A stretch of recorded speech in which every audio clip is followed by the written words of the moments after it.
கர்த்தருடைய பரிசுத்த நாமத்துக்கு மகிமை உண்டாவதாக. ప్రభువుకి పరిశుద్ధ నామమునకు మహిమ కలుగును గాక. இந்த சுவிசேஷ கூட்டத்தினுடைய 3ஆம் நாளுக்கு வருகை தந்திருக்கிறவங்க யாவரையும் ஒரு விசை கூட ஆண்டவராக இயேசு கிறிஸ்துவின் இனிய நாமத்தில் வாழ்த்து வரவேற்கிறோம்.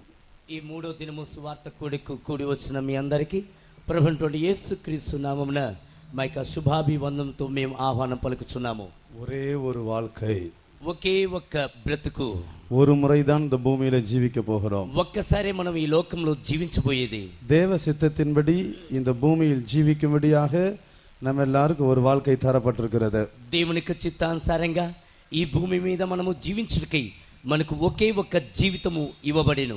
ஒரே ஒரு வாழ்க்கை, ஒரு முறைதான் இந்த பூமியில் ஜீவிக்க போகிறோம். ఒకే ఒక్క బ్రతుకు, ఒకే ఒక్కసారి మనము ఈ భూలోకంలో జీవించబోయేది. ஒரு நாள் நம்முடைய பூமிக்குரிய வாழ்க்கை முடியும்.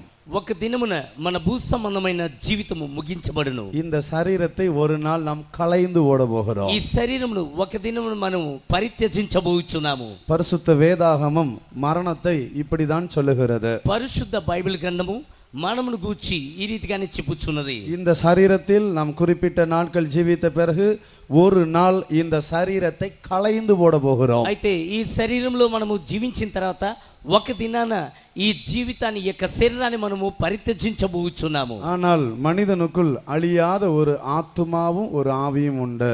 కానీ మనుష్యుల్లో అక్షయము కానటువంటి ఒక ప్రాణమును ఒక ఆత్మయు ఉన్నది.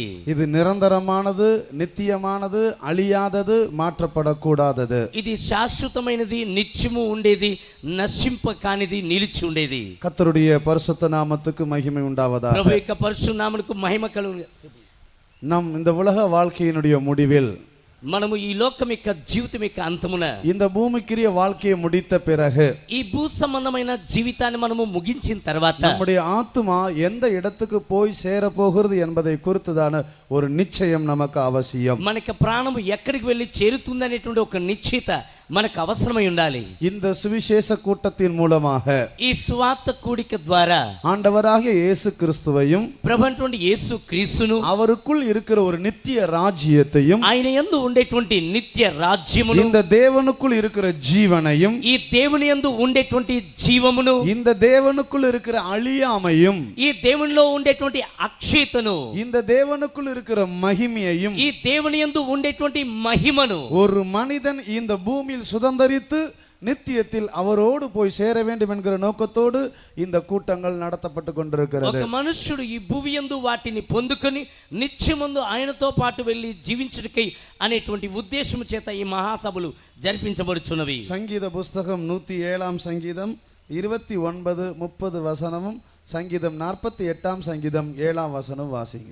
107వ కీర్తన 29, 30, 48వ కీర్తన 7వ వచనం మనం చూసుకున్నట్లయితే, ఆయన తుఫానును ఆపివేయగా దాని తరంగములు అణిగిపోయిను, అవి నిమ్మడమైనవని వారు సంతోషించిరి. వారు కోరిన రేవునకు ఆయన వారిని నడిపించెను. తూర్పు గాలిని లేపి తర్షీషు ఓడలను నీవు పగులగొట్టుచున్నావు. கொந்தளிப்பை அமர்த்துகிறார், அதன் அலைகள் அடங்குகின்றது. அமைதல் உண்டானது நிமித்தம் அவர்கள் சந்தோஷப்படுகிறார்கள். தாங்கள் நாடின துறைமுகத்தில் அவர்களை கொண்டு வந்து சேர்க்கிறார்.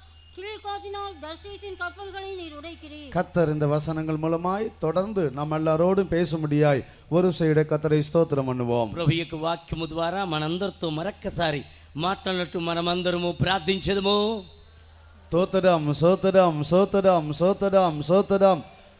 நம்ம எல்லாரும் ஒரு விசை கூட ஸ்தோத்திரம் பண்ணுவோம். మనం మరొక్కసారి మనం స్తోత్రించదము. ஸ்தோத்திரம், ஸ்தோத்திரம், ஸ்தோத்திரம், ஸ்தோத்திரம், ஸ்தோத்திரம், ஸ்தோத்திரம். அல்லேலூயா, హల్లెలూయా. கர்த்தருடைய பரிசுத்த நாமத்துக்கு மகிமை உண்டாவதாக. ప్రభు యొక్క పరిశుద్ధ నామమునకు మహిమ కలుగును గాక. நாடின துறைமுகம் என்கிற தலைப்பின் அடிப்படையில் தேவனுடைய கிருபையினால் சத்தியங்களை நாம் தியானித்து வருகிறோம். మనము కోరిన రేవు లేక చేరవలసిన రేవు అనేటువంటి మూలాంశం చేత మన యొక్క వాక్యం మనము తరచుగా మనము ధ్యానించుచున్నాము. இந்த பூமிக்குரிய வாழ்க்கையானது ఈ భూ సంబంధమైన జీవితం అనేది ஒரு துறைமுகத்திலிருந்து புறப்பட்டு மறு துறைமுகத்தை மறு கரை அடைகிற ஒரு சமுத்திரத்தில் பிரயாணம் பண்ணுகிற கப்பலுக்கு நிழலாட்டமாக சொல்லப்பட்டிருக்கிறது. ఒక రేవు నుండి బయలుదేరి మరొక రేవును కనగా మరొక సముద్ర తీరమునకు చేరేటువంటి ఒక ఓడ ప్రయాణమునకు మనకి జీవితమును పోల్చబడింది ఉన్నది.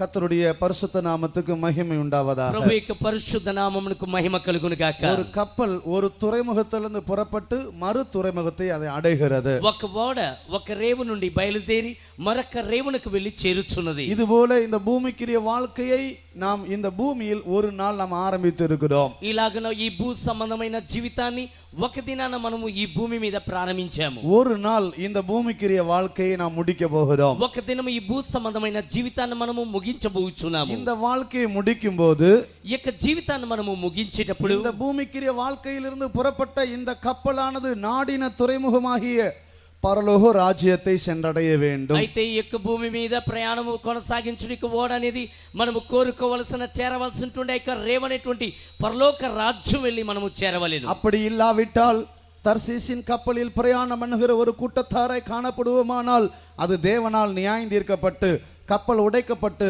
எப்படி கடலில் முழுகிறது போல அக்கினி கடலில் முழுகி விடுவோம். అలాగూ కాకున్నట్లయితే మనము తర్షీసు ఓడలో ప్రయాణము చేయుచున్న వారమై ఉండి దేవుని యొక్క న్యాయ తీర్పు పొందిన వారమై ఉండి ఆ యొక్క ఓడ సముద్రంలోనే బద్దలై మునిగిపోయేటువంటి పరిస్థితికి మనము గురి అవుదుము. சுவிசேஷத்துக்கு ரெண்டு பகுதி உண்டு. సువార్తకు రెండు భాగములు ఉన్నవి. ஒன்று ரட்சிப்பின் பகுதி, அடுத்ததாவது நியாய தீர்ப்பின் பகுதி. ఒకటి రక్షణ యొక్క భాగము, మరొక వైపు న్యాయ తీర్పు. கர்த்தர் தம்முடைய சத்திய வசனங்களை சுவிசேஷத்தின் மூலமாக ரட்சிப்பாக அறிவிக்கிறார். దేవుడు తన యొక్క సత్య వాక్యములను సువార్త ద్వారా రక్షణకైన ప్రకటించుచున్నాడు. ஆனால் அவன் இந்த ரட்சிப்பின் சுவிசேஷத்தை ஏற்றுக்கொள்ளாமல் மறுதலிக்கும் போது, అయితే ఈ రక్షణ సువార్తను అంగీకరించక మనము తృణీకరించేటప్పుడు அவனுடைய ஜீவியமாகிய இந்த வாழ்க்கையானது தர்சீசின் கப்பலில் பிரயாணம் பண்ணுகிற ஒரு கப்பலுக்கு நிழலாட்டமாய் மாறிவிடுகிறது. వారి యొక్క జీవితం అనేటువంటి ఆ యొక్క బ్రతుకు తర్షీషుకు వెళ్ళేటువంటి ఓడవలే వారి యొక్క జీవితాలు మారుచున్నవి. கர்த்தருடைய பரிசுத்த நாமத்துக்கு மகிமை உண்டாவதாக. ప్రభు యొక్క పరిశుద్ధ నామమునకు మహిమ కలుగును గాక. இந்த நாடின துறைமுகம் என்று சொல்லுகிறது தேவனுடைய பரலோக ராஜ்யத்தை காண்பிக்கிறது. మనము కోరుకోవలసింది చేరవలసిన రేవు అనేది దేవుని యొక్క పరలోక రాజ్యమును సూచించుచున్నది. இயேசு கிறிஸ்து இந்த பூமியில் ஜீவித்த போது ప్రభు అయినటువంటి యేసుక్రీస్తు ఈ భూమి మీద ఆయన జీవించున్నప్పుడు அதிகமாக பரலோக ராஜ்யத்தை குறித்து அவர் பேசினார். అత్యధికంగా ఆయన పరలోక రాజ్యమును గూర్చి ఆయన ప్రస్తావించారు. மனம் திரும்புங்கள், பரலோக ராஜ்யம் சமீபமா இருக்கிறது என்று இயேசு திருவாய் மொழிந்தார். మారు మనసు పొందుడి పరలోక రాజ్యము సమీపించునని ప్రభువైన యేసుక్రీస్తు తన నోటి ద్వారా ఆయన సెలవిచ్చాడు. ஒரு பக்கத்தில் இயேசு ஜனத்துக்கு நன்மை செய்கிறவராக சுற்றி திரிந்தார். ఒకవైపు ప్రభువైన యేసుక్రీస్తు ప్రజలకు మేలు చేయుచున్న వాడే సంచరించెను. தன்னண்டை வந்த ஜனங்களை அசுத்த ஆவியிலிருந்தும் வியாதியிலிருந்தும் அவர் விடுதலையாக்கினார். తన యొద్దకు వచ్చేటువంటి ప్రజలను అపవిత్ర ఆత్మల నుండి వ్యాధుల నుండి ఆయన విడిపించవచ్చుచుండెను. மறுபக்கத்திலேயோ தேவனுடைய ராஜ்யத்தை பற்றிதான சுவிசேஷங்களை அவர் அறிவித்துக் கொண்டிருந்தார். మరొక వైపు అయితే దేవుని యొక్క రాజ్యం అటువంటి సువార్తను ఆయన ప్రకటించుచూ ఉండెను. அடுத்த பகுதியில் தன்னுடைய சரீரத்தை பழுதற்ற பலியாக அந்த சிலுவையின் மரணத்துக்காக தன்னுடைய சரீரத்தை கிருவாதார பலியாக அவர் ஆயத்தம் பண்ணிக்கொண்டே இருந்தார். మరొక వైపు అయితే తన యొక్క శరీరాన్ని నిష్కలంకమైనటువంటి బలిగా కృపాధారమైనటువంటి బలిగా తను తాను ఆయన సిద్ధపరచుకొనుచుండెను. அவருடைய ஊழியத்தின் அதிகமான பகுதியில் தேவனுடைய ராஜ்யத்தை பற்றிதான சுவிசேஷத்தை அவர் அறிவித்துக் கொண்டிருந்தார். ఆయన యొక్క పరిచర్లో అత్యధిక శాతము దేవుని యొక్క సువార్తను గురించి ఆయన ప్రకటిస్తూ ఉండేను. மனம் திரும்புங்கள், பரலோக ராஜ்யம் சமீபித்து இருக்கிறது.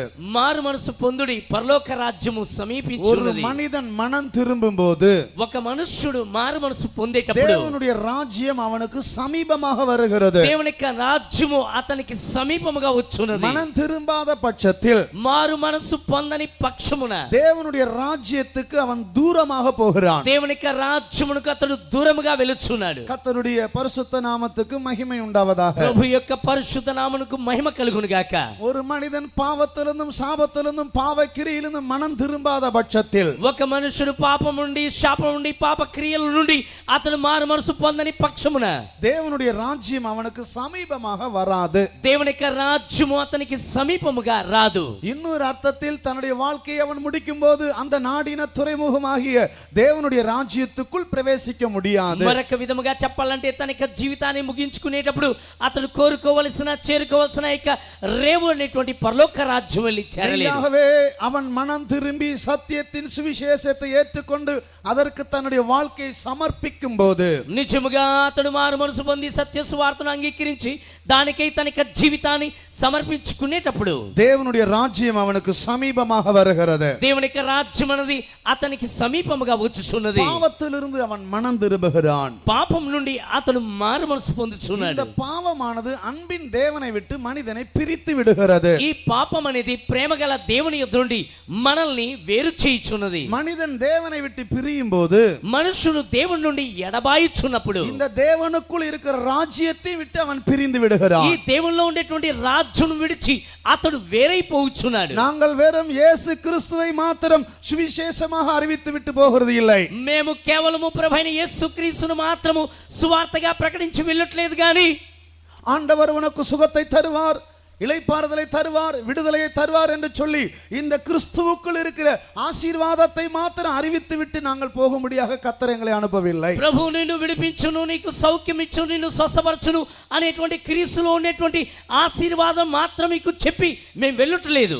இந்த கிறிஸ்துவுக்குள் ஒரு ராஜ்யம் இருக்கிறது. ఈ క్రీస్తునందు ఒక రాజ్యం ఉన్నది. இந்த தேவனுக்குள் ஒரு ராஜ்யம் ఈ இருக்கிறது. దేవుని యందు ఒక రాజ్యం ఉన్నది. இந்த தேவனுக்குள் இருக்கிற ராஜ்யத்தை ஒரு மனிதன் முதலாவது கண்டுபிடிக்க வேண்டும். ఈ దేవుని యందు ఉండేటువంటి ఒక రాజ్యమును మొట్టమొదటిగా ఒక మనుషుడు కనుగొనవలెను. இந்த தேவனுக்குள் இருக்கிற ராஜ்யத்தை குறித்தான நம்பிக்கையும் வெளிச்சமும் அவனுக்கு கிடைக்கிறது. ఈ దేవుని యొక్క రాజ్యమును గూర్చిన నమ్మికయు వెలుగును అతనికి మొదటిగా లభిస్తున్నది. ஒரு ஒரு ஒரு சுவிசேஷ கூட்டத்தில் ఒక సువార్త కూడికలో, ஒரு இண்டிபெண்டன்ட் மீட்டிங்ல ఒక ఇండిపెండెంట్ కూడికలో ஒரு ஒரு மனிதனுக்கு நாக்குல கேன்சர் இருந்தது. ఒక మనుషునికి నాలికలో క్యాన్సర్ ఉండేను. அந்த கூட்டத்தில் அவனுக்கு அற்புதமான சுகம் கிடைத்தது. Instant healing. ఆ కూడికలో వెంటనే అతనికి అద్భుతమైన స్వస్థత జరిగింది. கர்த்தருக்கு ஸ்தோத்திரம். ప్రభువునకు స్తోత్రము. ஆண்டவர் அவனை அற்புதமாக சுகப்படுத்தினார். అయితే ప్రభు అతని అద్భుత రీతిలో స్వస్థపరిచెను. எத்தனையோ வருடங்களே நாக்குல கேன்சர் இருந்ததான அந்த மனுஷன் అనేక సంవత్సరాలుగా నాలుకలో క్యాన్సర్ ఉంటుండే ఆ వ్యక్తి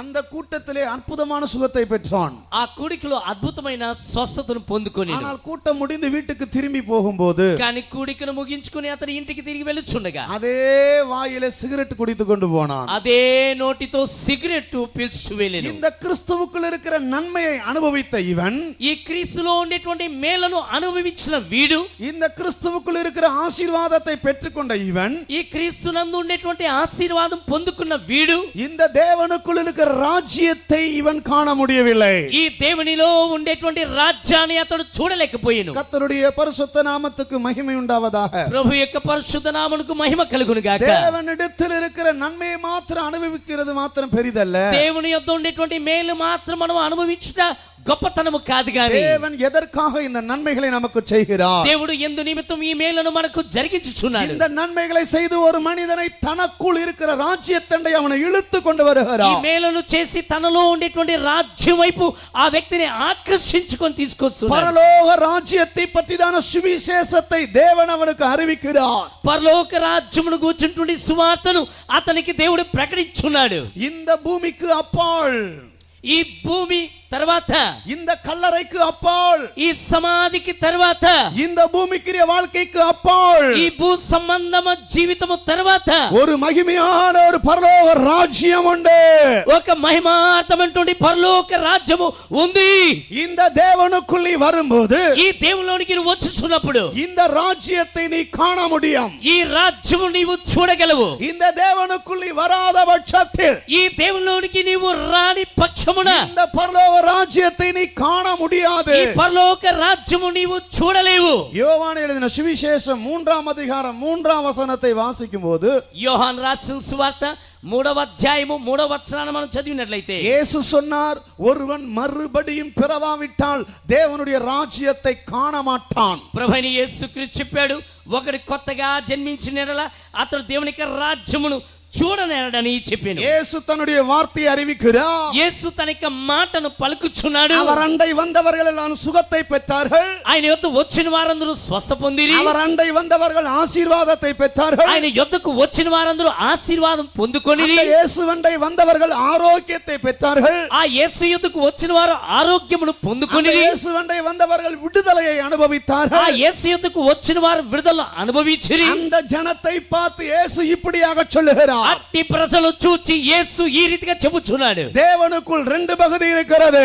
దేవుని యందు రెండు భాగములు ఉన్నవి. ஒன்று தேவனுக்குள் இருக்கிற பகுதி, ఒకటి దేవుని యందు ఉండే భాగము, இரண்டாவது தேவனிடத்தில் இருக்கிற பகுதி. రెండోది దేవుని యొద్ద ఉండేటువంటి భాగము. இந்த ரெண்டையும் ஒரு மனிதன் தேட வேண்டாம். ఈ రెండిటి ఒక మనుషుడు అన్వేషించాలి. நீ தேவனிடத்தில் இருக்கிறதை மாத்திரம் தேடி வருகிறவன் அல்ல. నీవు దేవుని యొద్ద ఉన్నవి మాత్రం వెతుకుచు అన్వేషిస్తూ వచ్చే వ్యక్తివి కాదు. இந்த தேவனுக்குள் இருக்கிறதை ஒரு மனிதன் தேட வேண்டும். దేవుని యందు ఉన్న వాటిని ఒక మనుషుడు అన్వేషించాలి. கர்த்தருடைய பரிசுத்த நாமத்துக்கு மகிமை உண்டாவதாக. ప్రభు యొక్క పరిశుద్ధ నామమునకు మహిమ కలుగును గాక. மறுபடியும் பிறக்கும் போது, మరలా తిరిగి జన్మించేటప్పుడు இந்த தேவனுடைய ராஜ்யத்தை அவன் காணக்கூடிய ஒரு அனுபவத்துக்குள் வருகிறான். ఈ దేవుని యొక్క రాజ్యమును చూచేటువంటి అనుభవమునకు వచ్చుచున్నాడు. மறுபடியும் பிறந்தல் என்றால் என்ன அர்த்தம்? మరలా తిరిగి జన్మించునంటే అర్థం ఏమిటి? இதற்கு வேதத்தில் பல விளக்கங்கள் உண்டு. దీనికి బైబిల్ గ్రంథంలో అనేక అర్థములు ఇవ్వబడి ఉంది. தேவன் மனிதனை சிருஷ்டித்த போது దేవుడు మనుషుని కలుగు చేసినప్పుడు அவனை 7 விதமான ஆசீர்வாதங்களால் நிறைத்து இருந்தார். అతన్ని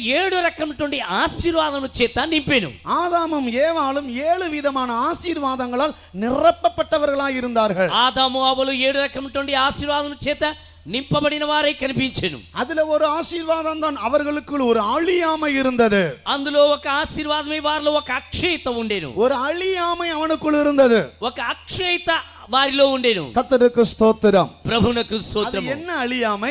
అది ఎట్టి అక్షయత? அவனுக்குள் இருக்கிற தன்மையில எந்த அழிவுமே உண்டாகாது. అతనిలో ఉండేటువంటి తత్వములో ఎట్టి అక్షయత కలుగదు. ஆனால் தேவனுடைய வசனத்துக்கு வார்த்தைக்கு கீழ்ப்படியாமை காட்டின போது, కానీ దేవుని యొక్క మాటకు ఆయన యొక్క వాక్యమునకు అవిధేయతను చూపించినప్పుడు ஆண்டவர் சொன்னார், நீ அந்த கனியை புசிக்கும் நாளிலே சாகவே சாவாய். ప్రభు చెప్పాడు, ఆ యొక్క ఫల వృక్షమును నీవు ఆ యొక్క వృక్షం యొక్క ఫలం తిను దినమున నిశ్చయముగా చచ్చెదవు అని. அவன் இந்த கீழ்ப்படியாமையின் மூலமாக ஒரு பெரிய மரணத்தை அவன் சம்பாதித்துக் கொண்டான். అతడు యొక్క అవిధేయత చేత గొప్ప మరణాన్ని అతడు సంపాదించుకునేను. கர்த்தருடைய பரிசுத்த நாமத்துக்கு மகிமை உண்டாவதாக. ప్రభు యొక్క పరిశుద్ధ నామమునకు మహిమ కలుగును గాక. தேவனுக்கும் மனிதனுக்கும் இடையிலே சத்துருத்துவம் உண்டானது. దేవునికి మానవునికి మధ్య శత్రుత్వము కలిగెను. மனிதனுக்கும் மனிதனுக்கும் இடையே சத்துருத்துவம் உண்டானது. మనుషునికి మనుషునికి మధ్య శత్రుత్వము కలిగెను. மனிதனுக்கும் மிருகங்களுக்கும் இடையே சத்துருத்துவம் உண்டானது. మనుషులకు మృగముల మధ్య శత్రుత్వము కలిగెను. மனிதனுடைய பாவத்து நிமித்தமாக இந்த ஒரு அழிவு, ஒரு மரணம் அவனுக்குள் உண்டானது. మనిషి యొక్క పాపం వలన ఇట్టి నాశనము, ఇట్టి మరణమని ప్రవేశించెను. மனிதனுடைய பாவத்து நிமித்தமாக இந்த ஒரு மரணம் அவனுக்குள் உண்டானது. ఈ మనుషుల యొక్క పాపము చేత అతనికి మరణం అనేది సంభవించెను. மனிதனுடைய பாவத்து நிமித்தம் இந்த சத்துருத்துவம் உண்டானது. అయితే మనుషుని యొక్క ఈ పాపము బట్టి శత్రుత్వం అనేది ఏర్పడిను. இன்றைக்கு ஒரு சிங்கத்தை நாம் பார்த்தா, నేడు మనం ఒక సింహాన్ని చూసి அந்த சிங்கம் நம்மள பார்த்த உடனே நம்ம சாப்பிடணும் எண்ணம் தான் அதுக்கு வருது. நம்மள கடிச்சு பீரணும். ఆ సింహానికి మనల్ని చూసిన వెంటనే మనల్ని అమాంతంగా కొట్టి తినేయాలన్నటువంటి తలంపే దానికి ஒரு వచ్చును. யானையை பார்த்தா யானை நம்மள அடிச்சு நம்மள கொல்லணும்ன்ற எண்ணம் தான் யானைக்கு வருது. ఒక ఏనుగుడికి మనల్ని చూసిన వెంటనే మనల్ని అమాంతంగా కొట్టి చంపాలన్న తలంపే దానికి కలుగుచున్నది. நாங்கள் ஒரு முறை கோயம்புத்தூர்ல இருந்து மூணாருக்கு போய்கிட்டு இருந்தோம். మేము ఒకసారి కోయంబత్తూరు నుండి మూనారుకు మేము వెళ్తున్నాము. அப்ப pastor J Samuel Coimbatore centre பாஸ்டா இருந்தார். అప్పుడు పాస్టర్ జే శామ్యుల్ గారు యొక్క కోయంబత్తూరు సెంటర్ పాస్టర్గా ఉన్నారు. நாங்க அந்த ஹில்ஸ்ல போயிட்டு இருக்கும்போது మేము ఆ యొక్క కొండ భాగంలో వెళ్తుండగా திடீர்னு ஒரு யானை குறுக்க வந்துச்சு. ఉన్నట్టుండి ఒక ఏనుగు అడ్డంగా వచ్చేసింది. என்னுடைய வாழ்க்கையில அதுதான் ஃபர்ஸ்ட் டைம் இப்படி யானை வந்து குறுக்க நிக்குது. నా జీవితంలో అదే మొదటిసారి ఏనుగు వచ్చి అడ్డంగా నిలబడుట. பாஸ்டர் ஜே சாமுவேல் முன்னால உட்கார்ந்து இருக்கிறார். పాస్టర్ జే శామ్యుల్ గారు ముందు కుర్చీలో కూర్చున్నారు. நானும் பாஸ்டர் மனேசம் பின்னால உட்கார்ந்து இருக்கிறோம். నేనును పాస్టర్ మనాసే వెనక మేము కూర్చున్నాము. யானை நடு ரோட்ல நிக்குது. ఏనుగు మధ్య రోడ్లో అడ్డంగా వచ్చి నిలబడింది. எங்களை விட மாட்டேங்குது. మమ్మల్ని అస్సలు విడవట్లేదు. என் இருதயத்துல ஒரு பயம் வந்துச்சு. మా హృదయంలో ఒక భయం వచ్చేసింది. இன்னைக்கு நம்ம முடிஞ்சோம். ఈ దినాన మనము అయిపోయాము. நம்முடைய சாப்டர் இன்னைக்கு க்ளோஸ். అయితే మనకు అధ్యాయము నేడే సమాప్తము. ஆனா இன்னொரு பக்கம் தைரியம். కానీ మరోవైపు అయితే ధైర్యము. முன்னால ஒரு சென்டர் பாஸ்டர் உட்கார்ந்து இருக்கிறார். అయితే ముందు సీట్లో ఒక సెంటర్ పాస్ గారు కూర్చున్నారు. நிச்சயமா அவர் நிமித்தமாக தேவன் என்ன பாதுகாப்பார். నిశ్చయముగా ఆయన బట్టి దేవుడు నన్ను కాపాడతాడు. கர்த்தருக்கு ஸ்தோத்திரம். ప్రభు నామ స్తోత్రం. நாங்க வண்டியை இன்ஜின் ஆஃப் பண்ணிட்டு அப்படியே நின்னுக்கிட்டே இருந்தோம். అయితే మేము బండి యొక్క ఇంజన్ ఆఫ్ చేసి అలాగే ఉండిపోయాము. யானை எங்களை பார்த்துக்கிட்டே இருக்குது. ఏనుగు మమ్మల్ని చూస్తూ ఉండింది. இவங்களை அடிச்சு காலி பண்றதா விட்டுறதா? వీళ్ళు కొట్టి ఇక ఖాళీ చేయడమా లేక విడిచిపెట్టుడియా? யானைக்கு இந்த சத்துருவம் எங்கே இருந்து வந்தது? అయితే ఏనుగుకి ఇట్టి శత్రుత్వం ఎక్కడి నుంచి వచ్చింది? ஏன் இந்த யானை மனிதனை பார்த்தவன அடிச்சு அவனை கொல்லணும்ன்ற எண்ணம் வருது? అయితే ఎందుకు ఏనుగు మనుషులను చూసుకుని అమాంతంగా కొట్టి చంపే அந்த తలపు వస్తుంది? ஏதேன் தோட்டத்திலே மனிதன் கீழ்ப்படியாமை காட்டினபடியினால், ఆ ఏదెను తోటలో మనుషులు అవిధేయతను చూపించడం చేతనే அந்த பாவம் மனிதனுக்குள் பிரவேசித்தபடியினால், ఆ పాపము మనుషుల్లో ప్రవేశించు చేత மனிதனுக்கும் மிருகங்களுக்கு இடையே சத்துருவம் உண்டானது. మనుషునికి మృగములకు మధ్య శత్రుత్వం అనేది ఏర్పడిను. ஆதாமும் ஏவாளும் அந்த கனியை சாப்பிடுவதற்கு முன்பதாக, ఆదాము అవలు ఆ యొక్క వృక్ష ఫలమును తింటకు ముందుగా ஆதாமு யானை ஏவாள் யானை கிட்ட போயிட்டு தடவி கொடுத்துருப்பா. ఆదాము అవలు ఇద్దరు వెళ్ళి ఏనుగురు వెళ్ళి అలా చేత్తో పామేవారట. சிங்கம் வந்து ஆதாமு கிட்ட இப்படி சுத்தி சுத்தி வந்திருக்கு. సింహం వచ్చి ఆదాము దగ్గర అలా చుట్టూతో వచ్చి తిరిగేది. ரெண்டு பேருக்குள்ள நல்ல ஒரு ஐக்கியம். ఇద్దరి మధ్య మంచి ఐక్యత ఉండేను. மிருகங்களுக்கும் மனிதனுக்கும் இடையில ஒரு பெரிய ஐக்கியம். మృగములకును మానవులకు మధ్య మంచి ఐక్యత ఉండేను. சத்துருவம் என்பது கிடையாது. శత్రుత్వం అనేది లేనే లేదు. என்றைக்கு மனிதனுக்குள் பாவம் பிரவேசித்ததோ, ఎన్నడైతే మనుషుల్లో పాపము ప్రవేశించెనో அன்றைக்கு மனிதனுக்கும் தேவனுக்கும் இடையில் சத்துருத்துவம். ఆ దినానే దేవునికి మనుషునికి మధ్య శత్రువుంటుడి పగ.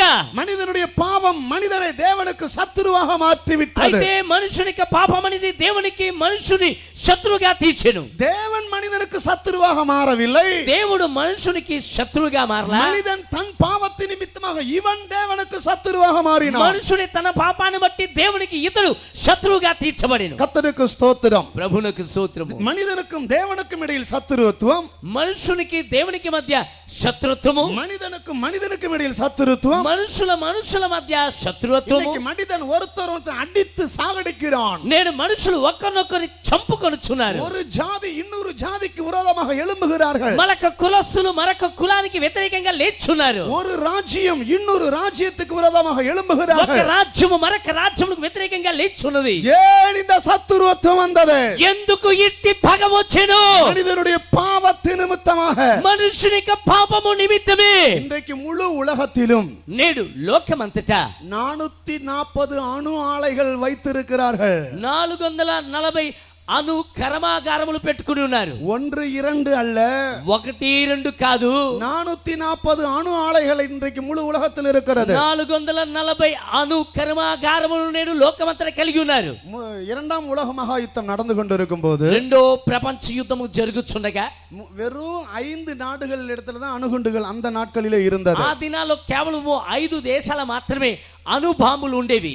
இன்றைக்கு கிட்டத்தட்ட 45 50 நாடுகள் வரைக்கும் அணு ஆயுதங்கள் எல்லாம் நியூட்ரான் குண்டுகளை தயாரித்து வைத்திருக்கிறார்கள். అయితే నేడు దరిదాపులు 45 నుండి 50 దేశాల వరకు అణు బాంబులు కాదు కదా, న్యూట్రాన్ బాంబులను వారు కలుగు చేసుకుని ఉన్నారు. அன்றைக்கு ஹீரோஷிமா நாகசாகியிலே போட்டதான ஜப்பானில் போட்ட அந்த அணுகுண்டை காட்டிலும் 70 மடங்கு சக்தி வாய்ந்த நியூட்ரான் குண்டுகளை தயாரித்து வைத்திருக்கிறார்கள். ఆ దినాన జపాన్ దేశంలో హీరోషిమా నాగసాకిలో వేసింటుండే ఆ అణు బాంబు కంటే 70 రెట్లు శక్తివంతమైనటువంటి న్యూట్రాన్ బాంబులను నేడు కలుగు చేసుకుని ఉన్నారు. ஒரு அணுகுண்டுக்கு ஒரு பெரிய தேசமே அழிந்து போனது.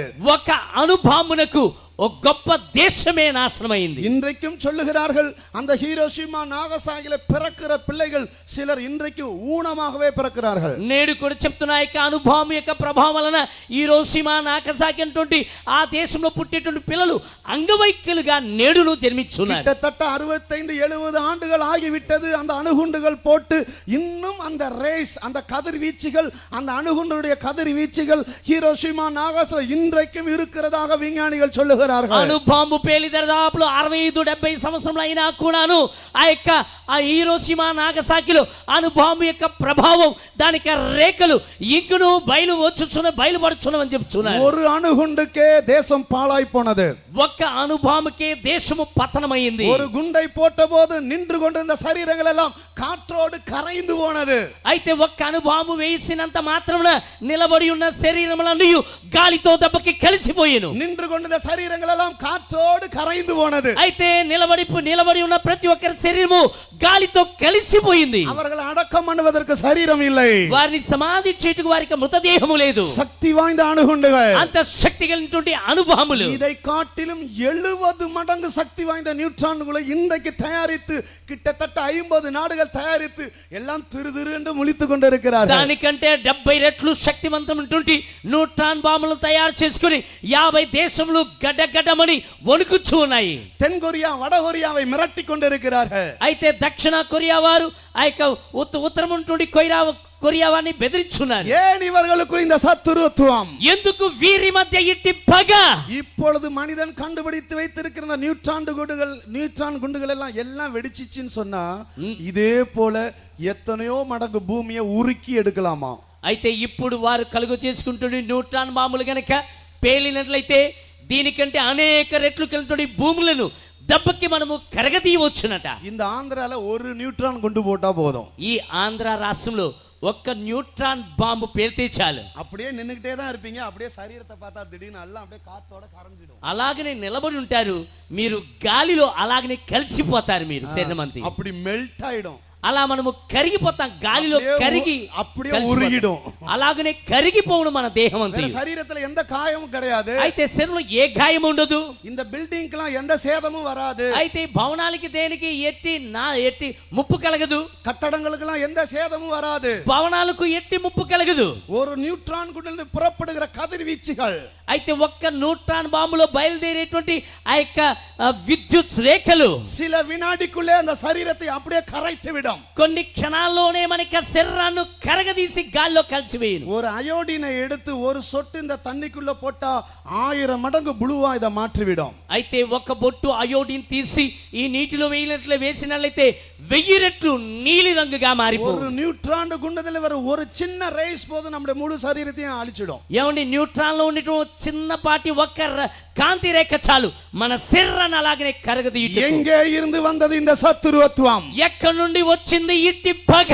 மனிதன் இதை கண்டுபிடிக்கிறது இல்லை. మనుషుడు దీన్ని కనుగొంటలేదు. மனிதனுக்குள்ள இருக்கிற பாவத்து நிமித்தமாக தான் இந்த சத்துருத்துவம் உண்டானது. అయితే మనుషుల్లో ఉండేటువంటి పాపాన్ని బట్టి ఇట్టి ద్వేషము పగ అనేది వచ్చేను. இந்த பாவத்திலிருந்து மனிதனை தூக்கி எடுக்க முடியாது. అయితే ఇట్టి పాపం నుండి మనుషుల్ని లేవనెత్తుటకై தேவனுக்கும் மனிதனுக்கும் இடையே இருக்கிற சத்துருவத்தை நீக்க முடியாது. అయితే దేవునికి మనుషునికి మధ్య ఉంటుంది ఆ పగను తొలగించుటకై యేసు இந்த பூமிக்கு மனிதனாக இறங்கி வந்தார். ప్రభువైన యేసుక్రీస్తు భూమిపైకి మనుషుడిగా దిగి వచ్చెను. இந்த சத்துருவத்தை தன்னுடைய பலியின் மூலமாக நீக்கினார். ఈ పగను తన యొక్క బలి ద్వారా ఆయన తొలగించెను. மனிதனுக்கும் தேவனுக்கும் இடையில இருக்க தடைச்சுகளை தகர்த்து எறிந்தார். మనుషునికి దేవునికి మధ్య ఉన్నటువంటి రాతి గోడను ఆయన కూల్చివేసెను. அவருடைய சிலுவையின் மரணத்தின் மூலமாக ఆయన యొక్క శిలువ మరణము ద్వారా மனிதனை மனிதனோடு ஒப்புரவாக்குகிறார். మనుషునికి సమాధానపరుస్తున్నాడు. முதலாவது மனிதன் மனிதனோடு ஒப்புரவாக வேண்டும். మనుషుడు మాట సమాధానం. அடுத்தது மனிதன் தேவனோடு ஒப்புரவாக வேண்டும். తర్వాతగా మనుషుడు దేవునితో సమాధానపరచబడాలి. எங்களுடைய ஊழியம் ஒப்புரவாகுதலின் ஊழியம். అయితే మా యొక్క పరిచర్య సమాధానపరచు పరిచర్య. எங்களுடைய உபதேசம் ஒப்புரவாகுதலின் உபதேசம். అయితే మా యొక్క ఉపదేశము సమాధానపరచు ఉపదేశము. எங்கள் மனிதனை விட்டு பிரிப்பதல்ல எங்களுடைய உபதேசம். అయితే మనుషుని సమాధానపరచే మా ఉపదేశము மனிதனை மனிதனோடு ஒப்புரவாக்க வேண்டும். మనుషునితో మేము సమాధానపరచాలి. மனிதனை தேவனோடு ஒப்புரவாக்க வேண்டும். మనుషుని దేవునితో సమాధానపరచాలి. கர்த்தருடைய பரிசுத்த நாமத்துக்கு மகிமை உண்டாவதாக. ప్రభు యొక్క పరిశుద్ధ నామమునకు మహిమ కలుగును గాక. பாவத்து நிமித்தமாக மனிதனுக்குள் ஒரு மரணம், ஆத்துமாவில் மரணம் சம்பவித்தது. పాపం బట్టి మనుషుని యొక్క ప్రాణములో ఒక మరణము సంభవించెను. இந்த மரணத்தை பரிகரிக்கும்படியாக ఈ మరణమును పరిహరించుటకై 2 தீமோத்தேயு 1:10 రెండో తిమోతి పత్రిక 1:10 చొప్పున அவர் மரணத்தை பரிகரித்து ఆయన మరణమును పరిహరించి ஜீவனையும் அழியாமையும் சுவிசேஷத்தினால் வெளியரங்கமாக்கினார். ఆ జీవమును అక్షయతును తన సువార్త ద్వారా ఆయన బయలుపరచెను. வாசிங்க, చదవండి. ఆయనను శ్రీమంతుడగు దేవుడు నాకు అప్పగించిన ఆయన మహిమగల సువార్త ప్రకారము ధర్మశాస్త్రము ధర్మ విరోధులకును అవిధేయులకును భక్తిహీనులకును పాపిష్ఠులకును అపవిత్రులకును 2 தீமோத்தேயு 1 రెండో తిమోతి పత్రిక 1:10 మన క్రియలను బట్టి కాక తన స్వకీయ సంకల్పములను బట్టి అనాది కాలముననే క్రీస్తు యేసునందు మనకు అనుగ్రహింపబడినదియు క్రీస్తు యేసును మన రక్షకుని ప్రత్యక్షత వలన బయలుపరచబడినదియునైనా తన కృపను బట్టి మనలను రక్షించి పరిశుద్ధమైన పిలుపుతో ఆయన మనలను పిలిచెను. அடுத்த வசனம். తర్వాతి వచనం. ఆ క్రీస్తు యేసు మరణమును నిరర్థకము చేసి జీవమును అక్షయతను సువార్త వలన వెలుగులోనికి తెచ్చెను. மரணத்தை பரிகரித்து ஜீவனையும் அழியாமையும் சுவிசேஷத்தினால் வெளியரங்கமாக்கி இருக்கிறார். మరణమును ఆయన నిర్ధకము చేసి జీవమును అక్షయతను సువార్త వలన వెలుగులోనికి తెచ్చెను. அந்த ஏதேன் தோட்டத்தில் மரணம் பிரவேசித்தது. ఆ ఏదైనా తోటలో మనము ప్రవేశించెను. இந்த மரணத்தை பரிகரிக்கும்படியாக ఈ మరణమును నిర్ధకము చేయుటకై 2000 வருடங்களுக்கு முன்பாக அந்த கிருபை வெளிப்பட்டது. 2000 సంవత్సరం ముందు అట్టి కృప బయలుపరచబడెను. அந்த கிருபை வெளியரங்கமானது. ఆ కృప బయలుపరచబడెను. கர்த்தருக்கு ஸ்தோத்திரம். ప్రభువునకు స్తోత్రము. அந்த சிலுவையிலே அந்த கிருபை வெளியாக்கப்பட்டது. ఆ యొక్క కృప శిలువలో బయలుపరచబడెను. அந்த கிருபையிலிருந்து புறப்பட்டு வருகிற வல்லமைகள், ఆ కృపలో నుండి బయలుదేరి వచ్చేటువంటి శక్తులు, அந்த கிருபையிலிருந்து புறப்பட்டு வருகிற சுவிசேஷம், ఆ కృపలో నుండి బయలుదేరి వచ్చుచున్న సువార్త, அந்த கிருபைக்குள்ளிருந்து புறப்பட்டு வருகிற தேவனுடைய வார்த்தை, ఆ కృపలో నుండి బయలుదేరి వచ్చేటువంటి దేవుని యొక్క వాక్యము ஒரு మనిషినుக்குள்ள இருக்கிற మరణத்தை పరిహరిத்து ఒక్క మనుషులో ఉండేటువంటి మరణాన్ని నిర్ధకము చేసి జీవనయం అழிయాமை அது வெளியரங்கமாக்குகிறது. జీవమును అక్షయతను అది బయలుపరచుచున్నది. இயேசுனுடைய சரீரம் பிளக்கப்பட்டது. యేసు యొక్క శరీరము చీల్చబడెను. இயேசு சிலுவையில மரிக்காம இருந்திருந்தா యేసు సిలువలో మరణించుకున్నట్లయితే வல்லமை வெளிப்பட்டிருக்காது. శక్తి బయలుపరచుండేది కాదు. பாவத்தை பரிகரிக்கும் வல்லமை வெளிப்பட்டிருக்காது. పాపమును నిర్ధకము చేసే శక్తి బయలుపరచబడి ఉండేది కాదు. கர்த்தருக்கு ஸ்தோத்திரம். ప్రభువునకు స్తోత్రము. சிலுவையில் அவருடைய சரீரம் பிளக்கப்பட்ட போது, సిలువలో ఆయన యొక్క శరీరము చీల్చబడినప్పుడు பிளக்கப்பட்ட சரீரத்திலிருந்து கிருபை புறப்பட்டு வருகிறது. ఆ చీల్చబడిన శరీరం నుండి కృప బయలుదేరి వచ్చుచున్నది.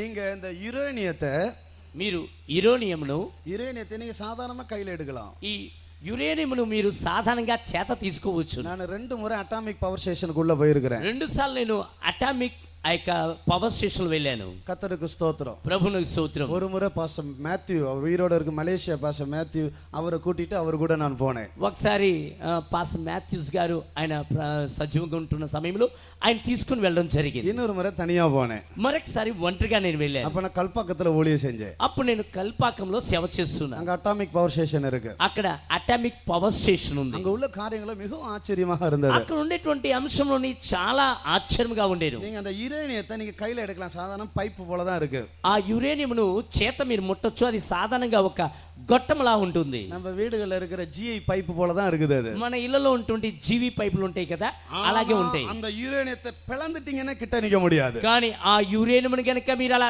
చీల్చారా, విరిచారా, அந்த யுரேனியத்தை அணுவை பிளந்துட்டாங்கன்னு சொன்னா ஒருத்தர் கிட்ட நிக்க முடியாது. అయితే ఆ యురేనియంలో ఉండేటువంటి అణువులు గనుక ఒక్కసారి మనం విరిస్తే దగ్గర మనం నిలబడలేము. கர்த்தருக்கு ஸ்தோத்திரம். ప్రభువునకు స్తోత్రము. கிறிஸ்துவினுடைய சரீரம் சிலுவையில் பிளக்கப்பட்டது. అదే రీతిగా క్రీస్తు యొక్క శరీరము సిలువ పైన విరవబడెను. வெறும் யுரேனியமா இருந்தா சக்தி வெளியே வராது. ఉట్టి యురేనియంగా ఉంటే శక్తి బయటికి రాదు. நீங்க சாதாரணமா கையில எடுக்கலாம். దాన్ని సాధారణంగా చేతపట్టవచ్చును. சாதாரணமா பாக்கெட்ல போட்டுட்டு போலாம். సాధారణంగా జోబులో పెట్టుకుని వెళ్ళవచ్చు. சாதாரணமா வீட்ல கொண்டு போய் பெட்டிக்குள்ள வச்சிரலாம். సాధారణంగా ఇంట్లో తీసుకుని వెళ్ళి మీరు పెట్టెలో పెట్టుకోవచ్చు. ஆனா அந்த யுரேனியத்தை நீங்கள் இன்னும் ஒரு அணுவை வைத்து பிளந்து விட்டால், కానీ మీరు ఆ యొక్క యురేనియంను మరొక అణువుతో గనక దాన్ని మీరు విరిచినట్లయితే ஒருத்தர் கிட்ட நிக்க முடியாது.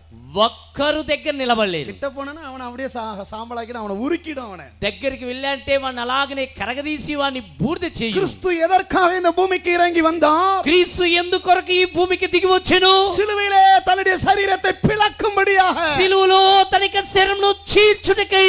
அந்த பிளக்கப்பட்ட சரீரத்திலிருந்து கிருபை புறப்பட்டு வருகிறது. చీల్చబడిన శరీరం నుండి కృప బయలుదేరి వచ్చున్నది. இன்றைக்கும் இந்த பட்டணத்துக்கு, இந்த குடிவாடா பட்டணத்துக்கு பிளக்கப்பட்ட சரீரத்திலிருந்து தேவனுடைய கிருபை புறப்பட்டு வருகிறது. ఈనాడు నేడును ఈ యొక్క గుడివాడ పట్టణమునకు ప్రభు యొక్క చీల్చబడిన శరీరం నుండి కృప బయలుదేరి వచ్చున్నది. அந்த கிருபைக்குள் ஒரு சுவிசேஷம் இருக்கிறது. అట్టి కృపలో ఒక సువార్త ఉన్నది. அந்த சுவிசேஷம் ஒரு மனிதனுக்குள் ஜீவனையும் அழியாமையும் உண்டாக்கக்கூடியது. ఆ సువార్త ఒక మనిషిలో జీవమును అక్షయతను కలుగు చేయునది. அவனுக்குள் உண்டானது அந்த ஆத்தும மரணம். అతనిలో కలిగిన ఆ యొక్క ఆత్మ మరణము, அந்த ஆத்துமாவுக்குள் ஒரு ஜீவன் உண்டாகிறது. ఆ ఆత్మలో అతనికి జీవము కలుగుచున్నది. அவன் மறுபடியும் பிறக்கிறான். అతడు మరలా జన్మించుచున్నాడు. அவன் மறுபடியும் பிறந்த ஒரு ஜீவனுள்ளவனாக மாறுகிறான். అతడు మరలా జన్మించి జీవము కలిగిన వాడిగా అతడు తీర్చబడుచున్నాడు. இது மனம் திரும்பி ரட்சிக்கப்பட்ட ஒரு நிலவரம். ఇది మారుమనసు పొంది రక్షింపబట్టు ఒక స్థితి. கிறிஸ்து அண்டை வரும்போது அவருடைய சுவிசேஷத்தின் மூலமாக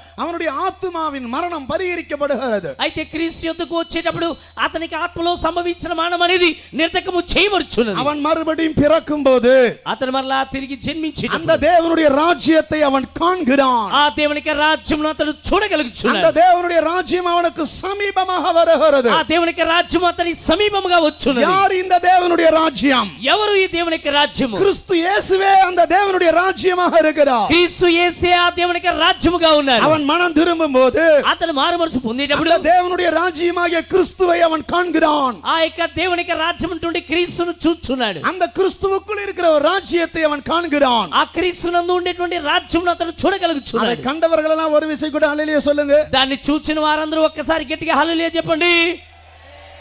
ஹல்லேலூயா.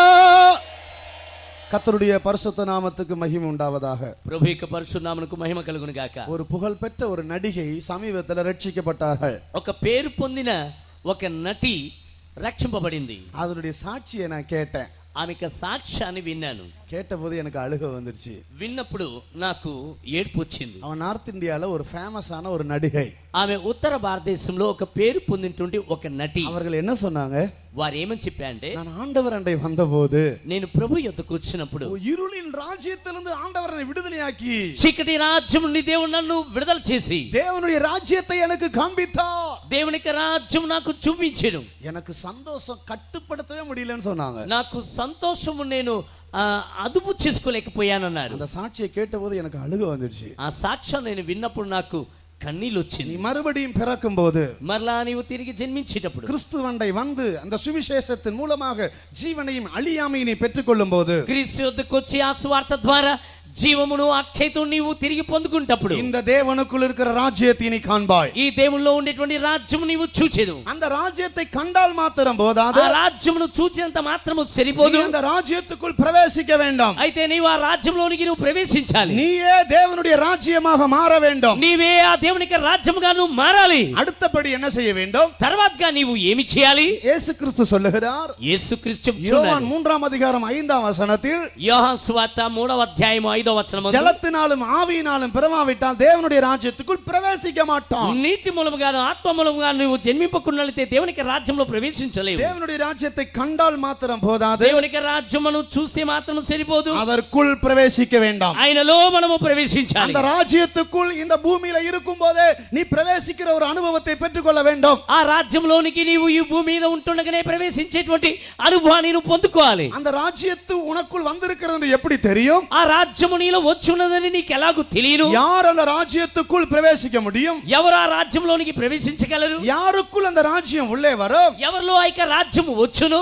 வேதம் சொல்லுகிறது. బైబిల్ గ్రంథం చెప్పుచున్నది, தேவனுடைய ராஜ்யம் புசிப்பும் குடிப்பும் அல்ல. దేవునికి రాజ్యము తినుటయు తాగుటయు కాదు. அது நீதி, சமாதானம், பரிசுத்தாவியினால் உண்டாகிற சந்தோஷம். అది నీతి, సమాధానము, పరిశుద్ధాత్మ యందలి కలిగేటువంటి సమాధానం. நீ தேவனுடைய நீதியை பெற்றுக்கொள்ளும் போது, దేవునికి నీతిని పొందుకుంటప్పుడు, தேவனுடைய சமாதானத்தை நீ பெற்றுக்கொள்வாய். దేవునికి సమాధానం పొందుకుంటప్పుడు, பரிசுத்தாவியினால் பரிசுத்தாவியை பெற்றுக்கொள்ளும் போது, పరిశుద్ధాత్మను పొందుకుంటప్పుడు, பரிசுத்தாவினால் உண்டாகிற சந்தோஷத்தை நீ பெற்றுக்கொள்வாய். పరిశుద్ధాత్మ ద్వారా కలిగేటువంటి సంతోషాన్ని పొందుకొనుచున్నావు. அப்பொழுது நீ தேவனுடைய ராஜ்யத்துக்குள் பிரவேசிக்கக்கூடிய அப்போ நீ- தகுதியை பெறுகிறாய். అప్పుడు నీవు దేవునికి రాజ్యంలో ప్రవేశించేటువంటి అర్హత నీవు పొందుకొనుచున్నావు. நாம் தேவனுடைய ராஜ்யத்தை காண்பது பெரிதல்ல, మనము దేవునికి రాజ్యంను చూచిన గొప్ప కాదు గాని, தேவனுடைய மகிமையை காண்பது பெரிதல்ல, అయితే దేవునికి మహిమను చూచిన గొప్ప కాదు గాని, நாமே தேவனுடைய மகிமையாய் மாற வேண்டும். మనమే దేవునికి మహిమగా మనం మారవలెను. கர்த்தர் ஒரு கூட்ட பரிசுத்தவான்களை தம்முடைய மகிமையாக மாற்றிக் கொண்டிருக்கிறார். అయితే ప్రభు తన యొక్క సమూహం అటువంటి పరిశుద్ధులను తన మహిమగా ఆయన మార్చున్నాడు. நீ விசுவாசித்தால் தேவனுடைய மகிமையை காண்பாய். నీవు విశ్వసించులైతే దేవునికి మహిమ నీవు చూచెదవు. அது முதல் படி,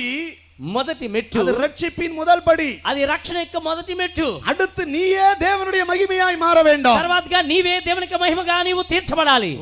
ஒரு பாஸ்டர் மரிக்கிற நேரம் வந்தது. ఒక పాస్టర్ గారు మరణించే సమయానికి వచ్చారు. நான் மரிக்கிறதுக்கு ஒரு வாரத்துக்கு முன்னால அவரோட நான் நல்லா பேசிக்கிட்டு இருந்தேன். ఆయన మరణించుటకు ఒక వారం ముందు బాగా నేను ఆయనతో మాట్లాడుతున్నాను. கர்த்தருக்கு ஸ்தோத்திரம். ప్రభునకు స్తోత్రము. நல்ல ஒரு பாஸ்டர். ఒక మంచి పాస్టర్ గారు. அதுக்கு பிறகு அவர் மரிக்கிற நேரம் வந்தது. ఆయన మరణించేటువంటి సమయం ఆసనమైంది. என்ன சொன்னார் தெரியுமா? ఏం చెప్పారో తెలుసా? சியோனு கிட்ட வந்துட்டேன்னாரு. సియోను యొద్దకు వచ్చాను అన్నారు. அப்புறம் கொஞ்ச நேரம் கழிச்சு తర్వాత కొంచెం తర్వాత சியோனுக்குள்ள வந்துட்டேன்னாரு. సియోనులోనికి వచ్చేసానన్నారు. அப்புறம் சில மணி நேரம் கழிச்சு తర్వాత కొన్ని గంటలైపోయి நான் தான் சியோன் నేనే సియోన్ சொல்லிட்டு கண்ண மூடிட்டாரு. అని చెప్పేసి కళ్ళు మూసేశారు. கர்த்தருக்கு ஸ்தோத்திரம். ప్రభువునకు స్తోత్రము. சியோன் அண்டை வருவது பெரிதல்ல, సియోను యొద్దకు వచ్చిన గొప్ప కాదు గాని சியோனுக்குள் வருவது பெரிதல்ல, సియోనులో వచ్చిన గొప్ప కాదు గాని அவனே சியோனாய் மாற வேண்டும். వారే సియోనుగా మారవలెను. இயேசு அண்டை வந்தால் போதாது, నీవు యేసు యొద్దకు వస్తే సరిపోదు. இயேசுவுக்குள் வந்தால் போதாது, యేసులోనికి నువ్వు వస్తే நீ సరిపోదు. இயேசுவை போல் மாற வேண்டும். నీవే యేసు వలె మారవలెను. ஹல்லேலூயா. హల్లెలూయా. இதுதான் எங்களுடைய சுவிசேஷத்தின் நோக்கம். ఇదే మా సువార్తిక ఉద్దేశము. ஸ்டான்லி ஜோன்ஸ்னு ஒரு மிஷனரி இருந்தார். స్టాన్లీ జోన్స్ అని ఒక మిషనరీ ఉండేవారు. அவர் மகாத்மா காந்தி அவர் ரெண்டு பேரும் ரொம்ப க்ளோஸ். ఆయనను మహాత్మా గాంధీ ఇద్దరు చాలా దగ్గరి సాన్నిధ్యము ரெண்டு గలవారు. பேரும் ரொம்ப ஃப்ரெண்ட். ఇద్దరు మంచి స్నేహితులు. ஒரு நாள் இந்த ஜோன்ஸ் ஸ்டான்லி ஜோன்ஸ் மிஷனரி காந்தியோட பேசிக்கொண்டிருந்தார். ఒక రోజున స్టాన్లీ జోన్స్ అనేటువంటి మిషనరీ గారు మహాత్మా గాంధీతో మాట్లాడుతున్నారు. அப்ப காந்தியை பார்த்து இந்த ஸ்டான்லி ஜோன்ஸ் கேட்டாராம், అప్పుడు గాంధీని చూచి ఈ స్టాన్లీ జోన్స్ అడిగారంట, இந்தியாவில முதலாம் நூற்றாண்டிலே கிறிஸ்தவம் வந்துடுச்சு. అయితే భారతదేశమునకు మొదటి శతాబ్దంలోనే క్రైస్తవం వచ్చింది. முதலாம் நூற்றாண்டிலே தோமா இந்தியாவில சுவிசேஷத்தை கொண்டு வந்து விட்டார். మొదటి శతాబ్దంలోనే తోమా భారతదేశానికి క్రైస్తవాన్ని తీసుకొచ్చాను. தோமா மூலமாக அவருடைய நாட்களிலே கிட்டத்தட்ட 4 லட்சம் கிறிஸ்தவர் இருந்ததாக சொல்லுகிறார்கள். అయితే తోమా యొక్క దినముల్లోనే ఆ మొదటి శతాబ్దంలోనే దరిదాపులు 4 లక్షల క్రైస్తవులు ఉన్నట్టు చెబుతున్నారు. ஸ்டான்லி ஜோன்ஸ் மகாத்மா காந்தி பார்த்து கேட்டார், అయితే స్టాన్లీ జోన్స్ గారు మహాత్మా గాంధీ చూసి అడిగారు, 20 நூற்றாண்டுகள் ஆகி ஏன் இந்தியாவில கிறிஸ்தவம் வளரல? 20 శతాబ్దాలు అయినా కూడా ఎందుకు భారతదేశంలో ఈ యొక్క క్రైస్తవం రాలేదని అడిగారు. பாரதிய தேசம் ஏன் இன்னும் கிறிஸ்தவ நாடாக மாறல? ఎందుకు ఇంకను భారతదేశము క్రైస్తవ దేశంగా ఇందు మారలేదు? முதலாம் நூற்றாண்டிலே கிறிஸ்தவம் இந்தியாவுக்கு வந்தாச்சு. అయితే మనకి ఇండియాకు మొదటి శతాబ్దంలోనే క్రైస్తవం వచ్చింది. 20 நூற்றாண்டுகளாக ஏன் இந்தியாவில கிறிஸ்தவம் வளரலன்னு காந்தி கிட்ட ஜோன்ஸ் கேட்டார். కానీ 20 శతాబ్దాలైనా మనకి ఇండియాలో ఎందుకు క్రైస్తవం రాలేదని మిషనరీ జోన్స్ గారు అడిగారు. எல்லாம் கவனமா கவனிங்க. అందరూ శ్రద్ధాశక్తులతో వినండి. காந்தி அதுக்கு என்ன பதில் கொடுத்தார் தெரியுமா? தேச தந்தை, தேச பிதா மகாத்மா காந்தி என்ன பதில் கொடுத்தார் தெரியுமா? అందుకు మహాత్మా గాంధీ దేశమిక పితామహుడు, దేశముకు తండ్రిని పిలవట్టుని మహాత్మా గాంధీ ఏమని జవాబు ఇచ్చాడు తెలుసా? இன்றைக்கு முழு இந்தியாவும் அவரை கனப்படுத்துகிறது.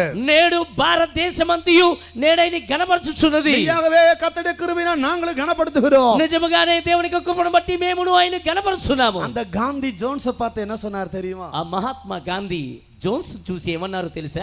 இந்தியாவில் இருக்கிற ஒவ்வொரு கிறிஸ்தவனும் சின்ன இயேசுவா ஜீவிச்சிருந்தா இந்தியா இந்நேரம் கிறிஸ்தவ நாடாக மாறி இருந்திருக்கும். ఇండియాలో ఉండేటువంటి ప్రతి క్రైస్తవుడు ఒక చిన్న యేసుగా జీవించి ఉంటే ఈనాటికి భారతదేశమంతయు క్రైస్తవ దేశముగా మారి ఉండునని చెప్పాడు. காந்திக்கு இருந்த வெளிப்படுத்தலை பாருங்கள். ఆ గాంధీకున్న ప్రత్యక్షత ప్రకటన చూడండి. அவர் ஒரு பெந்தேகோஸ்து ஊழியக்காரர் கிடையாது. ఆయన ఒక పెంతెకోస్తు సేవకుడు కాదు. ஒரு பெந்தேகோஸ்து பாஸ்டரும் கிடையாது. ఒక పెంతెకోస్తు పాస్టర్ కాదు. அவருக்கு சியோனையும் தெரியாது, எருசலேமையும் தெரியாது. ఆయనకు సియోన్ ఏదో తెలియదు, యెరూషలేం ఏదో తెలియదు. ஆனால் ஒன்று இயேசுவை பற்றி அவர் அறிந்த அறிவு. కానీ యేసును గూర్చి ఆయన ఎరిగిన ఒక జ్ఞానం. இந்தியாவில் இருக்கிற ஒவ்வொரு கிறிஸ்தவனும் சின்ன இயேசுவா ஜீவிச்சிருந்தா இந்நேரம் இந்தியா கிறிஸ்தவ நாடாக மாறி இருந்திருக்கும். భారతదేశంలో ఉండే ప్రతి క్రైస్తవుడు ఒక చిన్న యేసుగా జీవిస్తే ఎన్నడో భారతదేశము క్రైస్తవ దేశముగా మారి ఉండేది. இன்றைக்கு இந்தியா ஏன் மாறல?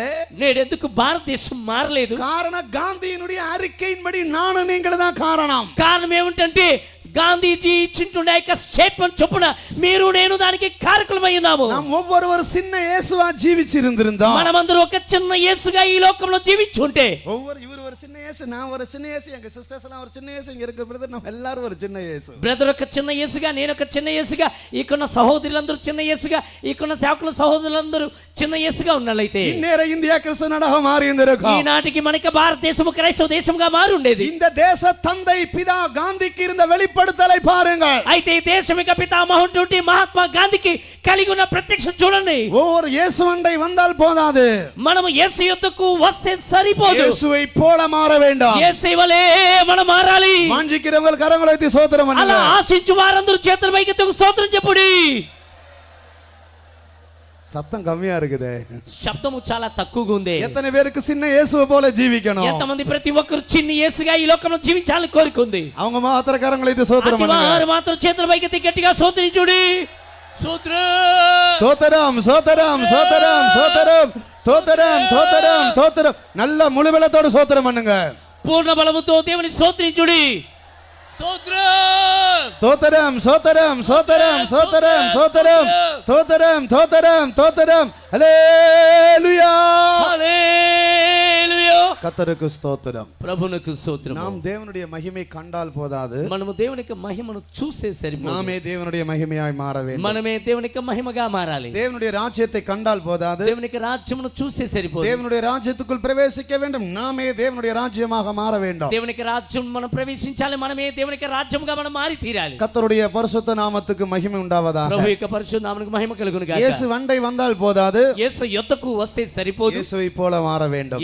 యేసు వలె మనం మారాలి. அவர்களை சேர்க்கத்தான் இயேசு வரப்போகிறார். అట్టి వారిని చేర్చుటకే యేసయ్య రాబోచున్నాడు. அப்படியானால் ஜலத்தினால ஆவியினால அவன் பிறக்க வேண்டும். అలాగైతే అతడు నీటి మూలముగా ఆత్మ మూలముగా జన్మించాలి. ஜலத்தினால் பிறக்கிறது என்று சொன்னால் ஞான ஸ்நானத்தை காண்பிக்கிறது. నీటి మూలముగా జన్మించునంటే బాప్తిస్మమును సూచించున్నది. ஆவியினால் பிறப்பது என்பது பரிசுத்தாவியின் அபிஷேகத்தை காண்பிக்கிறது. ఆత్మ మూలముగా జన్మించున్నది పరిశుద్ధాత్మిక అభిషేకమును సూచించున్నది. பாவத்துக்கு செத்து పాపము నిమిత్తము మరణించి அவன் நீதிக்கென்று பிழைக்கிறான். அதுதான் ஜலத்தினால் பிறக்கிறது. అతను నీతి మూలముగా జన్మించుచున్నాడు. కావున అదే నీతి మూలముగా జన్మించుట. நமக்குள் ரெண்டு விதமான பிரமாணம் நம்மை ஆளுகை செய்கிறது. మనలో రెండు రకముటువంటి నియమములు ఏలుబడి చేయుచున్నది. ஒன்று பாவம், இரண்டாவது மரணம். ఒకటి పాపము, రెండోది మరణము.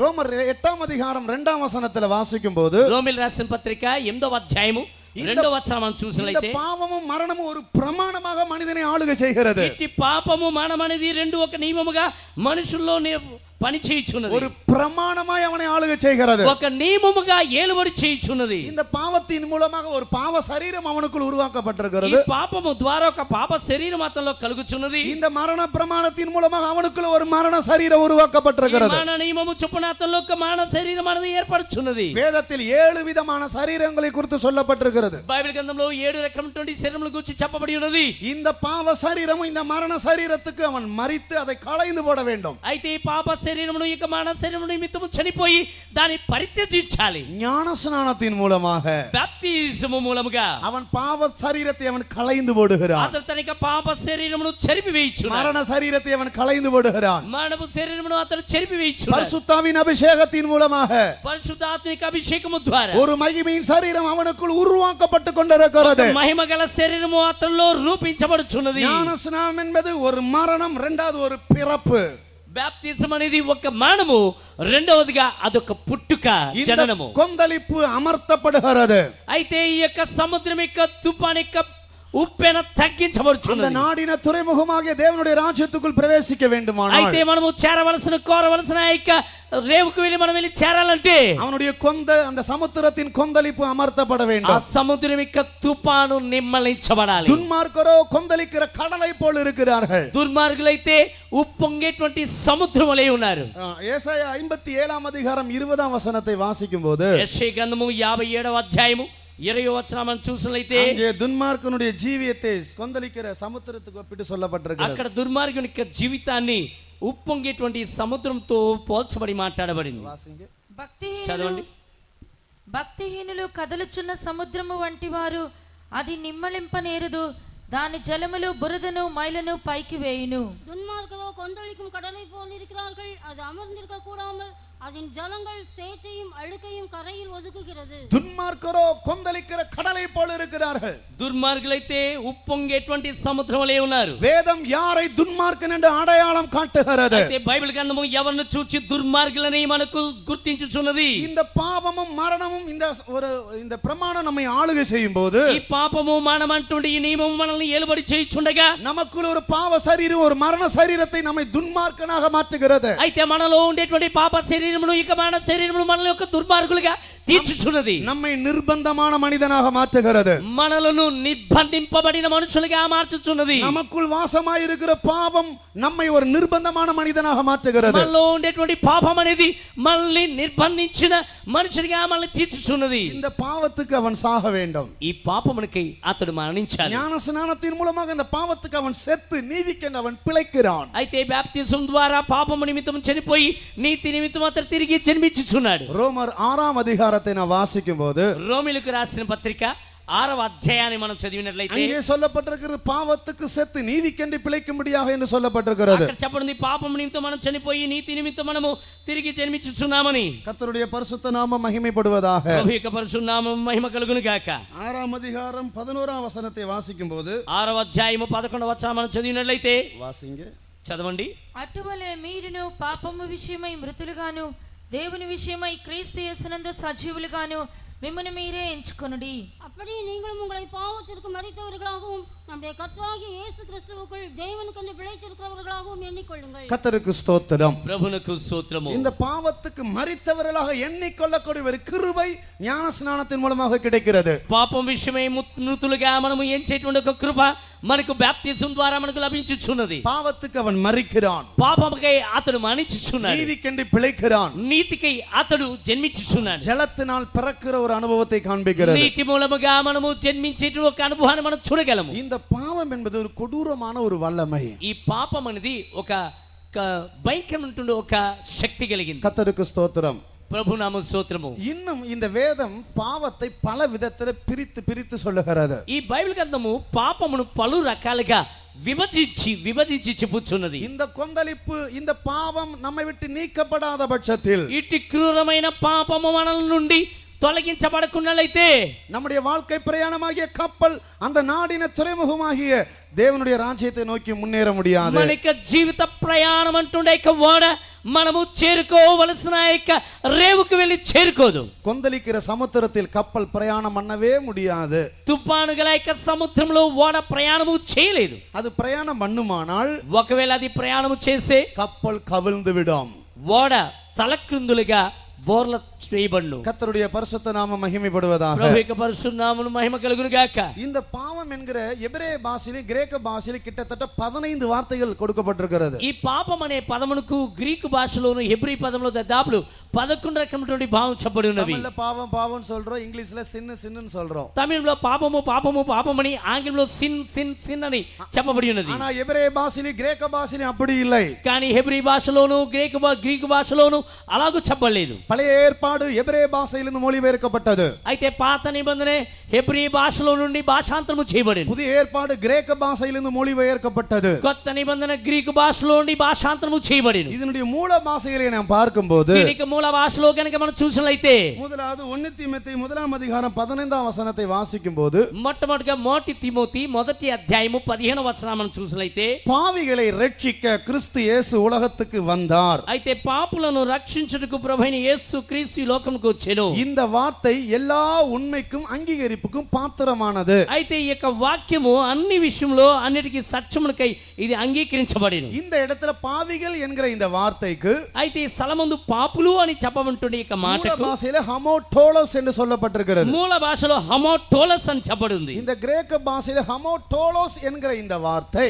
అయితే ఈ యొక్క గ్రీకు పదములో హమోటోలస్ అని చెప్పబడిన ఈ యొక్క పదము பாவ கிரியைகளில் ஈடுபடுவது என்று சொல்லப்பட்டிருக்கிறது. పాప క్రియల్లో జోక్యము కలిగి ఉండుట అని చెప్పబడి ఉన్నది. அப்ப முதலாவது பாவம் என்று சொல்லுவது, అయితే మొట్టమొదట పాపము అనేది இந்த ஹமோடோலஸ் பாவ கிரியைகளை வேதம் பாவம் என்று சொல்லுகிறது. అయితే ఇక పాప క్రియలను పాపం అని బైబిల్ గ్రంథం చెప్తుంది. கர்த்தருக்கு ஸ்தோத்திரம். ప్రభువునకు స్తోత్రము. இரண்டாவது மத்தேயு 12ஆம் அதிகாரம் 31ஆம் வசனத்தை வாசிக்கும்போது రెండవదిగా మత్తయి సువార్త 12వ అధ్యాయము 31వ వచనాన్ని మనం చూసినట్లయితే அங்கே இயேசு சொல்லுகிறார், எந்த பாவமும் எந்த தூஷணமும் மனுஷனுக்கு மன்னிக்கப்படும். అక్కడ ప్రభువైన యేసు చెప్తున్నాడు, ఏ పాపమైనను ఏ దూషణపు మాటలైనను మనుషునికి క్షమించబడునని. இதுல எந்த பாவமும் என்கிற இந்த வார்த்தைக்கு ఇందులో ఎట్టి పాపము ప్రతి పాపము అనేటువంటి ఆ పదమునకు கிரேக்க பாஷையில ஹமோடீமா என்று சொல்லப்பட்டிருக்கிறது. ఆ గ్రీకు పదములో హమోడీమా అని చెప్పబడి ఉన్నది. இந்த ஹமோடீமா என்ற வார்த்தையினுடைய அர்த்தம் ఈ హమోడీమా అనేటువంటి పదముకు గల అర్థము கீழ்ப்படியாமை என்று சொல்லப்பட்டிருக்கிறது. అవిధేయత అని చెప్పబడి ఉంది. எந்த பாவம் என்று சொல்லும்போது எந்த கீழ்ப்படியாமையும், అయితే ఈ ప్రతి పాపం అంటే ఎట్టి అవిధేయత అయినను வேதம் அதை பாவம் என்று அடையாளம் காட்டுகிறது. బైబిల్ గ్రంథము దానికి పాపమని దాన్ని గుర్తించుచున్నది. கீழ்ப்படியாமை பாவம், అవిధేయత పాపము. கர்த்தருக்கு ஸ்தோத்திரம். ప్రభునకు இந்த స్తోత్రము. கீழ்ப்படிதல் என்கிற வார்த்தைக்கு విధేయత అనేటువంటి పదానికి வேத வசனத்துக்கு கீழ் அடங்கி இருத்தல் என்றுதான் மூலப்பதத்தில் கொடுக்கப்பட்டிருக்கிறது. అయితే దేవుని యొక్క వాక్యమునకు లోబడి ఉండుట అనే మూల భాషలో మార్చబడింది. Under the where'd of God, దేవుని యొక్క వాక్యము కింద ఉండుట. கீழ்ப்படிதல் என்று சொன்னால் என்ன அர்த்தம்? విధేయత చూపించట అంటే అర్థం ఏమిటి? தேவனுடைய வசனத்துக்கு கீழ் அடங்கி இருக்கிற வாழ்க்கை தான் கீழ்ப்படிதல். దేవుని యొక్క మాటకు మనము లోబడి ఉండుటయే విధేయత. ஒரு மனிதன் தேவனுடைய வார்த்தைக்கு கீழ் அடங்கி இருக்க தன்னை பயிற்சிக்காவிட்டால், అయితే ఒక వ్యక్తి దేవుని యొక్క మాటకు తాను లోబర్చుకొట్టుకు అతడు సాధనము చేయకుంటే அதை வேதம் கீழ்ப்படியாமை பாவம் என்று சொல்லுகிறது. దానిని బైబిల్ గ్రంథము అవిధేయత పాపము అని చెప్పుచున్నది. வேத வசனத்துக்கு கீழ் அடங்கி இருக்க வேண்டும். అయితే దేవుని యొక్క వాక్యమునకు మనము లోబడి మనము ఉండి తీరాలి. சார் ஐசக் நியூட்டன் இப்படியாக சொன்னார். సర్ ఐజక్ న్యూటన్ ఈ రీతిగా చెప్పాడు. இவர் பெரிய விஞ்ஞானி, ఈయన ఒక గొప్ప విజ్ఞాని, இவர் நல்ல ஒரு தேவனுடைய மனுஷன். ఈయన మంచి ఒక చక్కటి దేవుని యొక్క మనుషుడు. அவர் ராக்காலங்களிலே விண்வெளியை ஆராய்ச்சி செய்யும் போது ఆయన రాత్రి సమయంలో ఆయన ఆకాశమండలం ఆయన పరిశీలన చేయుచుండగా அதிகமாக தேவ சமூகத்தை அனுபவிப்பாராம். ఆయన ఎక్కువగా దేవుని యొక్క సన్నిధిని అనుభవించేవారట. அவர் இப்படியாக இந்த வேத புஸ்தகத்தை இப்படியாக சொல்லுகிறார். ఆయన ఈ బైబిల్ గ్రంథం గురించి ఆయన ఈ రీతిగా చెప్పుచున్నాడు.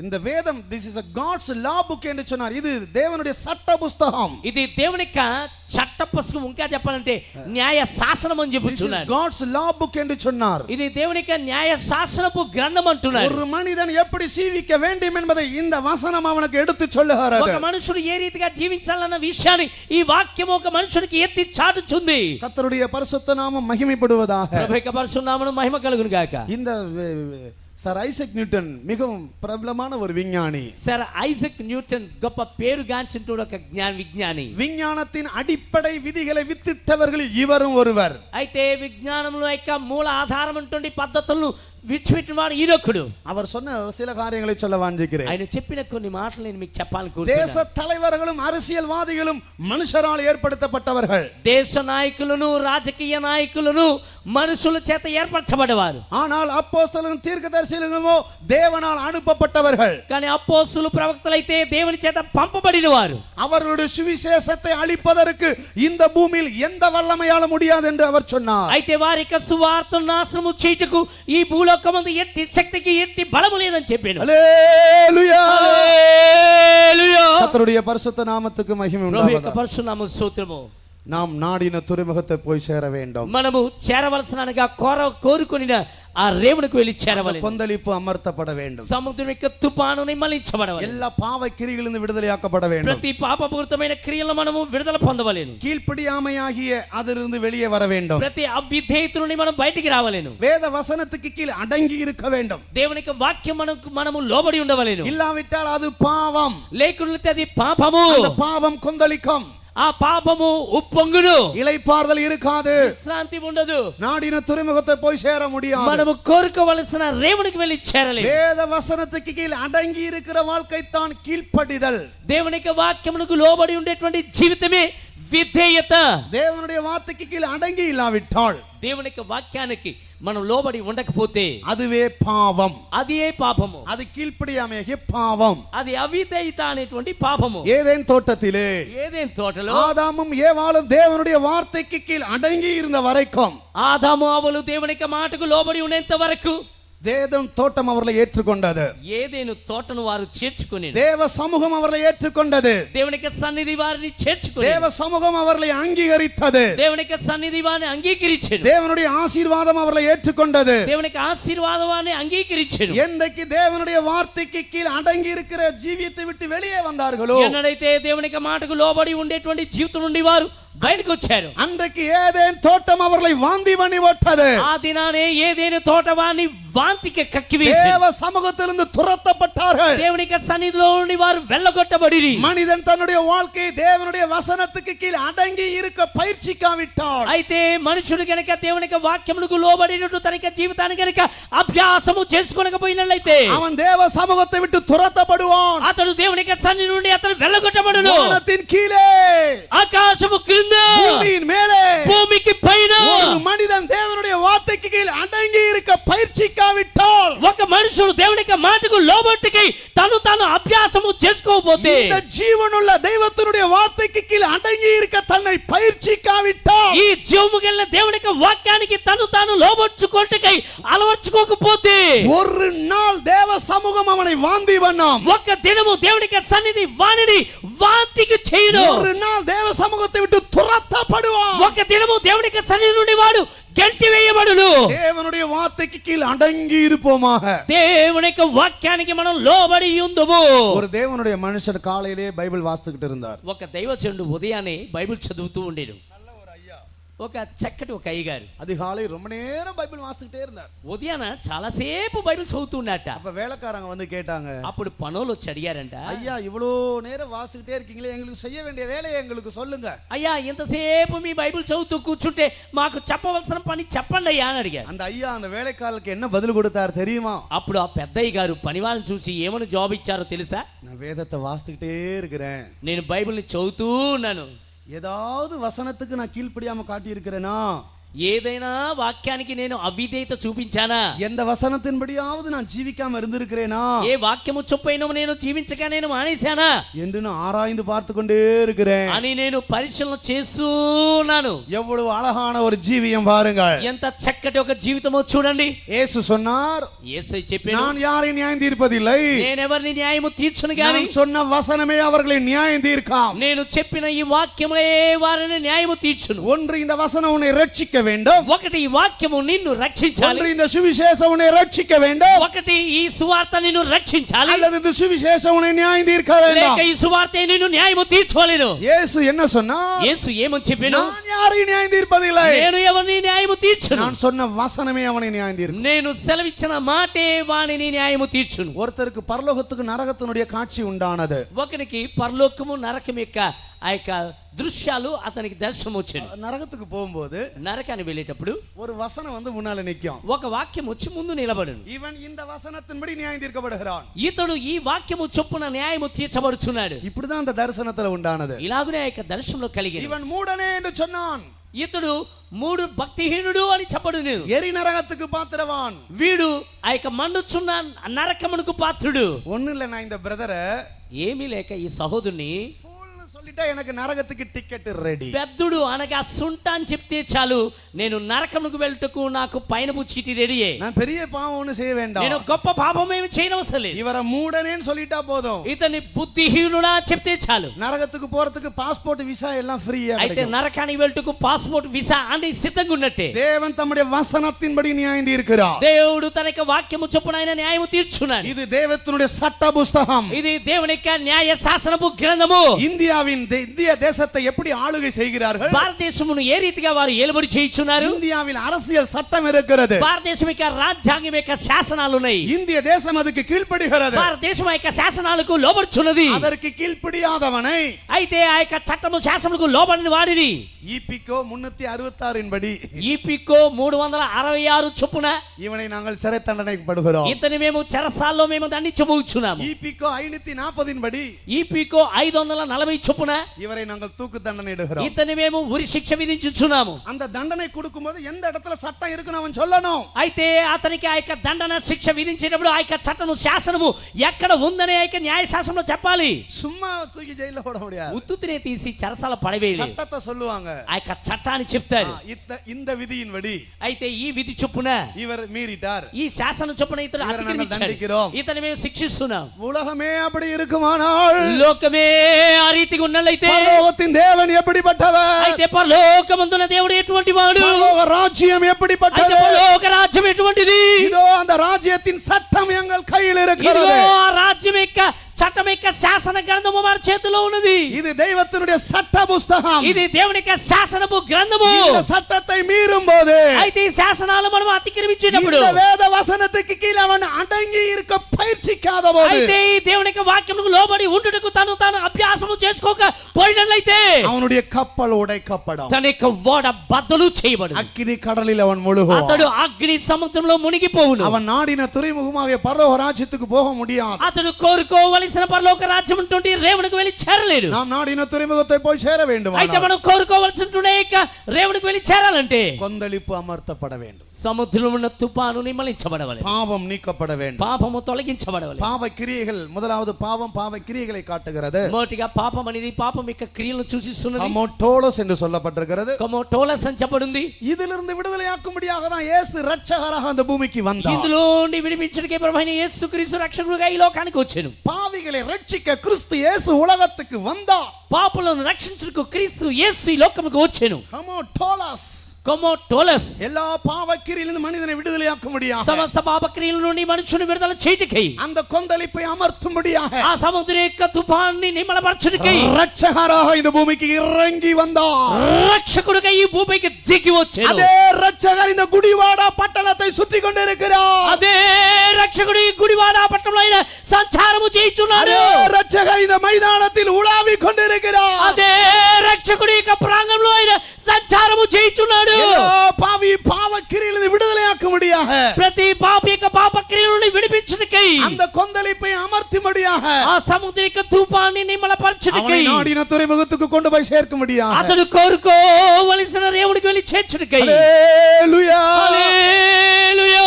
இரண்டாவது தேவனுடைய வசனத்துக்கு கீழ் அடங்கி இருக்க வேண்டும். రెండోదిగా దేవుని యొక్క వాక్యం క్రింద లోబడి ఉండాలి. ஞானஸ்நானம் என்று சொல்லுகிறது கூட బాప్తిసం అనేది కూడా தேவனுடைய நீதியை நிறைவேற்றுவது, దేవునికి నీతిని నెరవేర్చుట. தேவனுக்கு கீழ்ப்படிய அதை தேவனுக்கு கீழ்ப்படுகிறது. అయితే దేవునికి లోబడుచున్నది. கீழ்ப்படியாமல் விடுதலையாக்கப்பட்டு అవిధేయత నుండి విడిపించబడి கிறிஸ்துவின் கீழ்ப்படிதலோடு ஞானஸ்நானத்தின் மூலமாக இணைக்கப்படுகிறார். అయితే క్రీస్తు యొక్క విధేయతతో మనము ఆ యొక్క బాప్తిసం ద్వారా క్రీస్తు జతపరచబడుచున్నాము. புதிய ஏற்பாட்டு சபையின் அஸ்திவாரமே கீழ்ப்படிதல் என்கிற அஸ்திவாரத்தின் மேல்தான் சபை கட்டப்படுகிறது. కొత్త నిబంధన సంఘమే విధేయత అనేటువంటి పునాది మీద ఈ యొక్క సంఘము కట్టబడుచున్నది.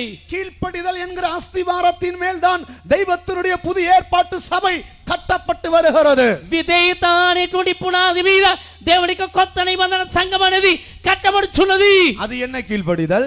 అది ఎట్టి విధేయత. தேவனுடைய வசனத்துக்கு கீழ் அடங்கி இல்லாத ஒரு ஜீவியம் தான், அடங்கி இருக்கிற ஜீவியம் தான் கீழ்ப்படிதல். దేవుని యొక్క వాక్యమునకు లోబడి ఉండుటయే విధేయత. మూడవదిగా கொந்தளிப்பு அமர்த்தப்பட வேண்டும்.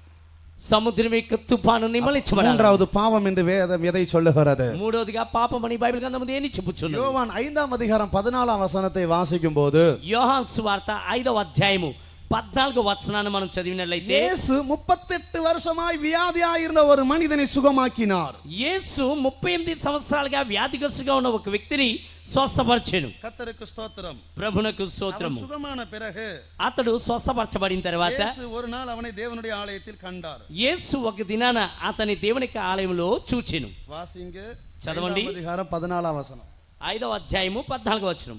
అటు తరువాత యేసు దేవాలయంలో వానిని చూచి, ఇదిగో స్వస్థత నొందితివి, మరి ఎక్కువ కీడు నీకు కలుగకుండానట్లు ఇకను పాపము చేయకుమని చెప్పగా, ஒருவன் 38 வருடமாக வியாதியாய் இருந்தான். ఒకడు 38 సంవత్సరాలుగా వ్యాధిగ్రస్తై ఉండేను. இயேசு கிறிஸ்து அவனுக்கு அற்புதமான சுகத்தை கொடுத்தார். యేసుక్రీస్తు అతనికి అద్భుతమైన స్వస్థతను ఇచ్చెను. அதற்கு பிறகு దాని తర్వాత ஒரு நாள் தேவனுடைய ஆலயத்தில் இயேசு அவனை கண்டார். ఒక దినాన దేవుని యొక్క ఆలయంలో యేసయ్య వాని చూచెను. அவனை பார்த்து சொன்னார், అతను చూచి చెప్పెను, நீ சொஸ்தமானாய், నీవు స్వస్థ నొందితివి, அதிக கேடானது ஒன்று உனக்கு வராதபடி இனி பாவம் செய்யாதே. మరి ఎక్కువ కీడు నీకు కలక్కున్నట్లు ఇకను పాపము చేయకమని చెప్పగా, இதுல பாவம் என்கிற வார்த்தை ఇక్కడ పాపము అనేటువంటి మాట கமோடினோ என்று கிரேக்க பாஷையில் சொல்லப்பட்டிருக்கிறது. కమోడినో అనే గ్రీకు పదములో చెప్పబడింది. இந்த கமோடினோ என்ற வார்த்தையினுடைய அர்த்தம் என்ன? ఈ కమోడినో అనేటువంటి మాటకు అర్థం ఏమిటంటే, தேவனோடு இருக்கிற ஐக்கியத்தை முறித்து போடுவது, దేవునితో ఉండేటువంటి సత్సంబంధాన్ని విరిచివేయుట. கர்த்தருக்கு ஸ்தோத்திரம். దేవునికి స్తోత్రం. அப்ப இவனுடைய வியாதிக்கு காரணம், అయితే ఈయనక వ్యాధి గల కారణము அவன் தேவனோடு இருக்கிற ஐக்கியத்தை முறித்து போட்டான். అతడు దేవునితో కలిగి ఉన్న యొక్క సంబంధాన్ని విరిచివేసెను. இயேசு அவனை பார்த்து சொல்லுகிறார், యేసు అతను చూచి చెప్పెను, நீ சுகமானாய், నీవు స్వస్థత నొందితివి, இன்னும் அதிகமான வியாதி உனக்கு అయితే வராதபடிக்கு మరెక్కువగా వ్యాధి నీకు కలగకున్నట్లు இனி பாவம் செய்யாதே என்று சொன்னால் என்ன அர்த்தம்? ఇకను నీవు పాపము చేయకుము అని చెప్తే అర్థం ఏమిటి? இனி தேவனோடு இருக்கிற ஐக்கியத்தை நீ முறித்து போடாதே. ఇక దేవునితో నీ కలిగి ఉన్న సంబంధాన్ని విరిచివేయకము.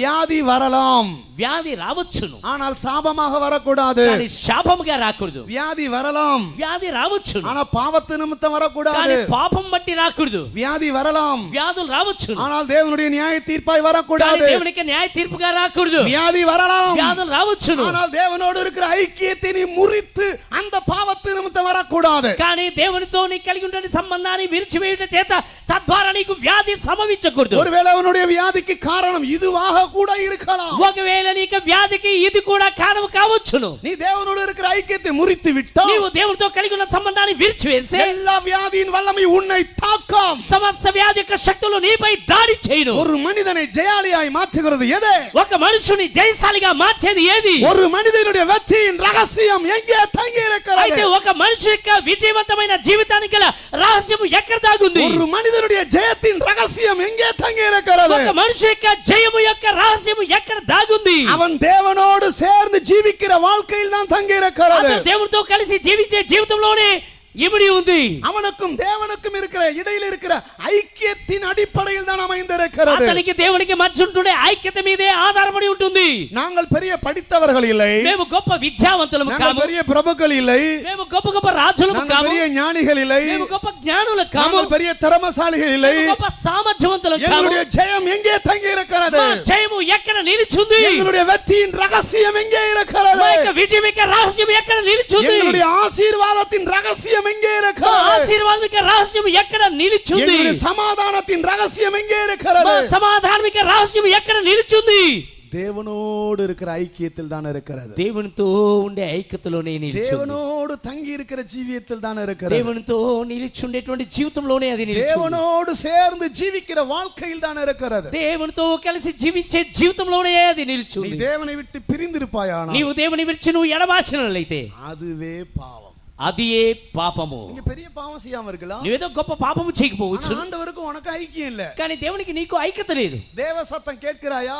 దేవునికి స్వరాన్ని వింటున్నావా? கர்த்தர் வசனத்தின் மூலம் உன்னோடு பேசுகிறாரா? దేవుడు తనకి వాక్యము చేత నీతో మాట్లాడుతున్నాడా? சொப்பனத்திலும் தரிசனத்திலும் கர்த்தர் உன்னோடு பேசுகிறாரா? కళల ద్వారా, స్వప్నాల ద్వారా, దర్శనాల ద్వారా దేవుడు నీతో మాట్లాడుతున్నాడా? தேவனோடு உனக்கு ஐக்கியம் இருக்கிறதா? దేవునితో నీకు ఐక్యత గలదా? தேவனோடு உனக்கு ஐக்கியம் இல்லாவிட்டால் దేవునితో నీకు ఐక్యత కనుక లేకపోయినట్లయితే அதுவே பாவம். అది పాపము.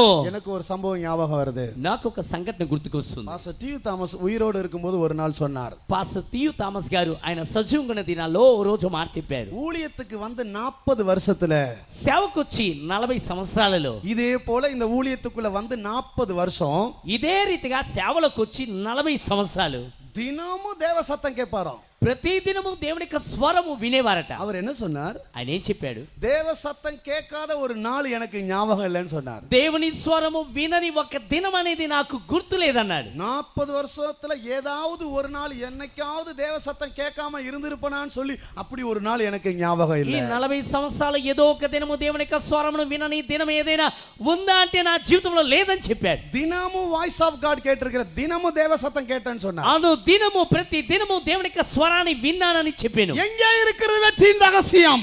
ఎక్కడ ఉంది ఈ యొక్క విజయం యొక్క రహస్యం? எங்கே இருக்கிறது உன்னுடைய ஜெயத்தின் ரகசியம்? ఎక్కడ ఉంది నీ యొక్క జయం యొక్క రహస్యము? தேவனோடு இருக்கிற ஐக்கியத்தில் தான் இருக்கிறது. దేవునితో నువ్వు కలిగి ఉండే ఐక్యతలోనే ఉంది.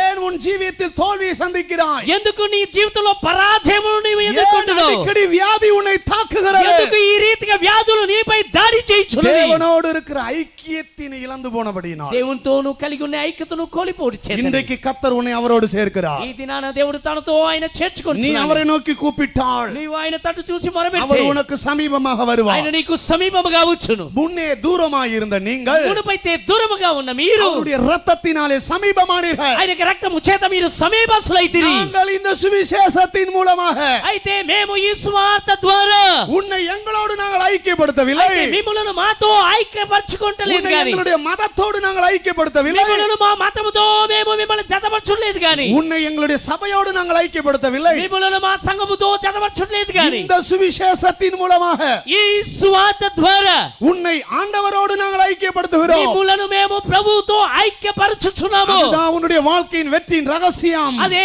నీ జీవితం యొక్క విజయం యొక్క రహస్యము. தேவனோடு உனக்கு ஐக்கியம் இல்லாவிட்டால், దేవునితో నీకు ఐక్యత లేకపోతే நாடின துறைமுகத்துக்கு நீ போக முடியாது. నీవు కోరుకొనిన రేవునకు వెళ్ళి చేరలేవు. அவரோடு இருக்கிற ஐக்கியத்தை முறித்து போடுவது பாவம். ఆయనతో నీవు కలిగి ఉంటుండే ఐక్యతను విరిచివేయుట పాపము. அவரோடு உனக்கு ஐக்கியம் இல்லாவிட்டால், ఆయనతో నీకెట్టి ఐక్యత లేకపోతే உன்னுடைய கடல் கொந்தளித்துக் கொண்டுதான் இருக்கும். నీకు సముద్రము ఉప్పొంగుతూనే ఉండును. உன்னுடைய பிரயாணத்தை நீ தொடர முடியாது. నీకు ప్రయాణాన్ని నువ్వు ముందు కొనసాగించలేవు. ஆண்டவர் உன் கப்பலில் ஏறுவாரானால், అయితే దేవుడే ప్రభువే నీకు వాళ్ళు ఎక్కినట్లయితే, ஒரு முறை சமுத்திரம் கொந்தளித்துக் கொண்டிருந்தது. ఒకసారి సముద్రము ఉప్పొంగుతుండేను. சீஷர்கள் எல்லாம் பயப்படுகிறார்கள்.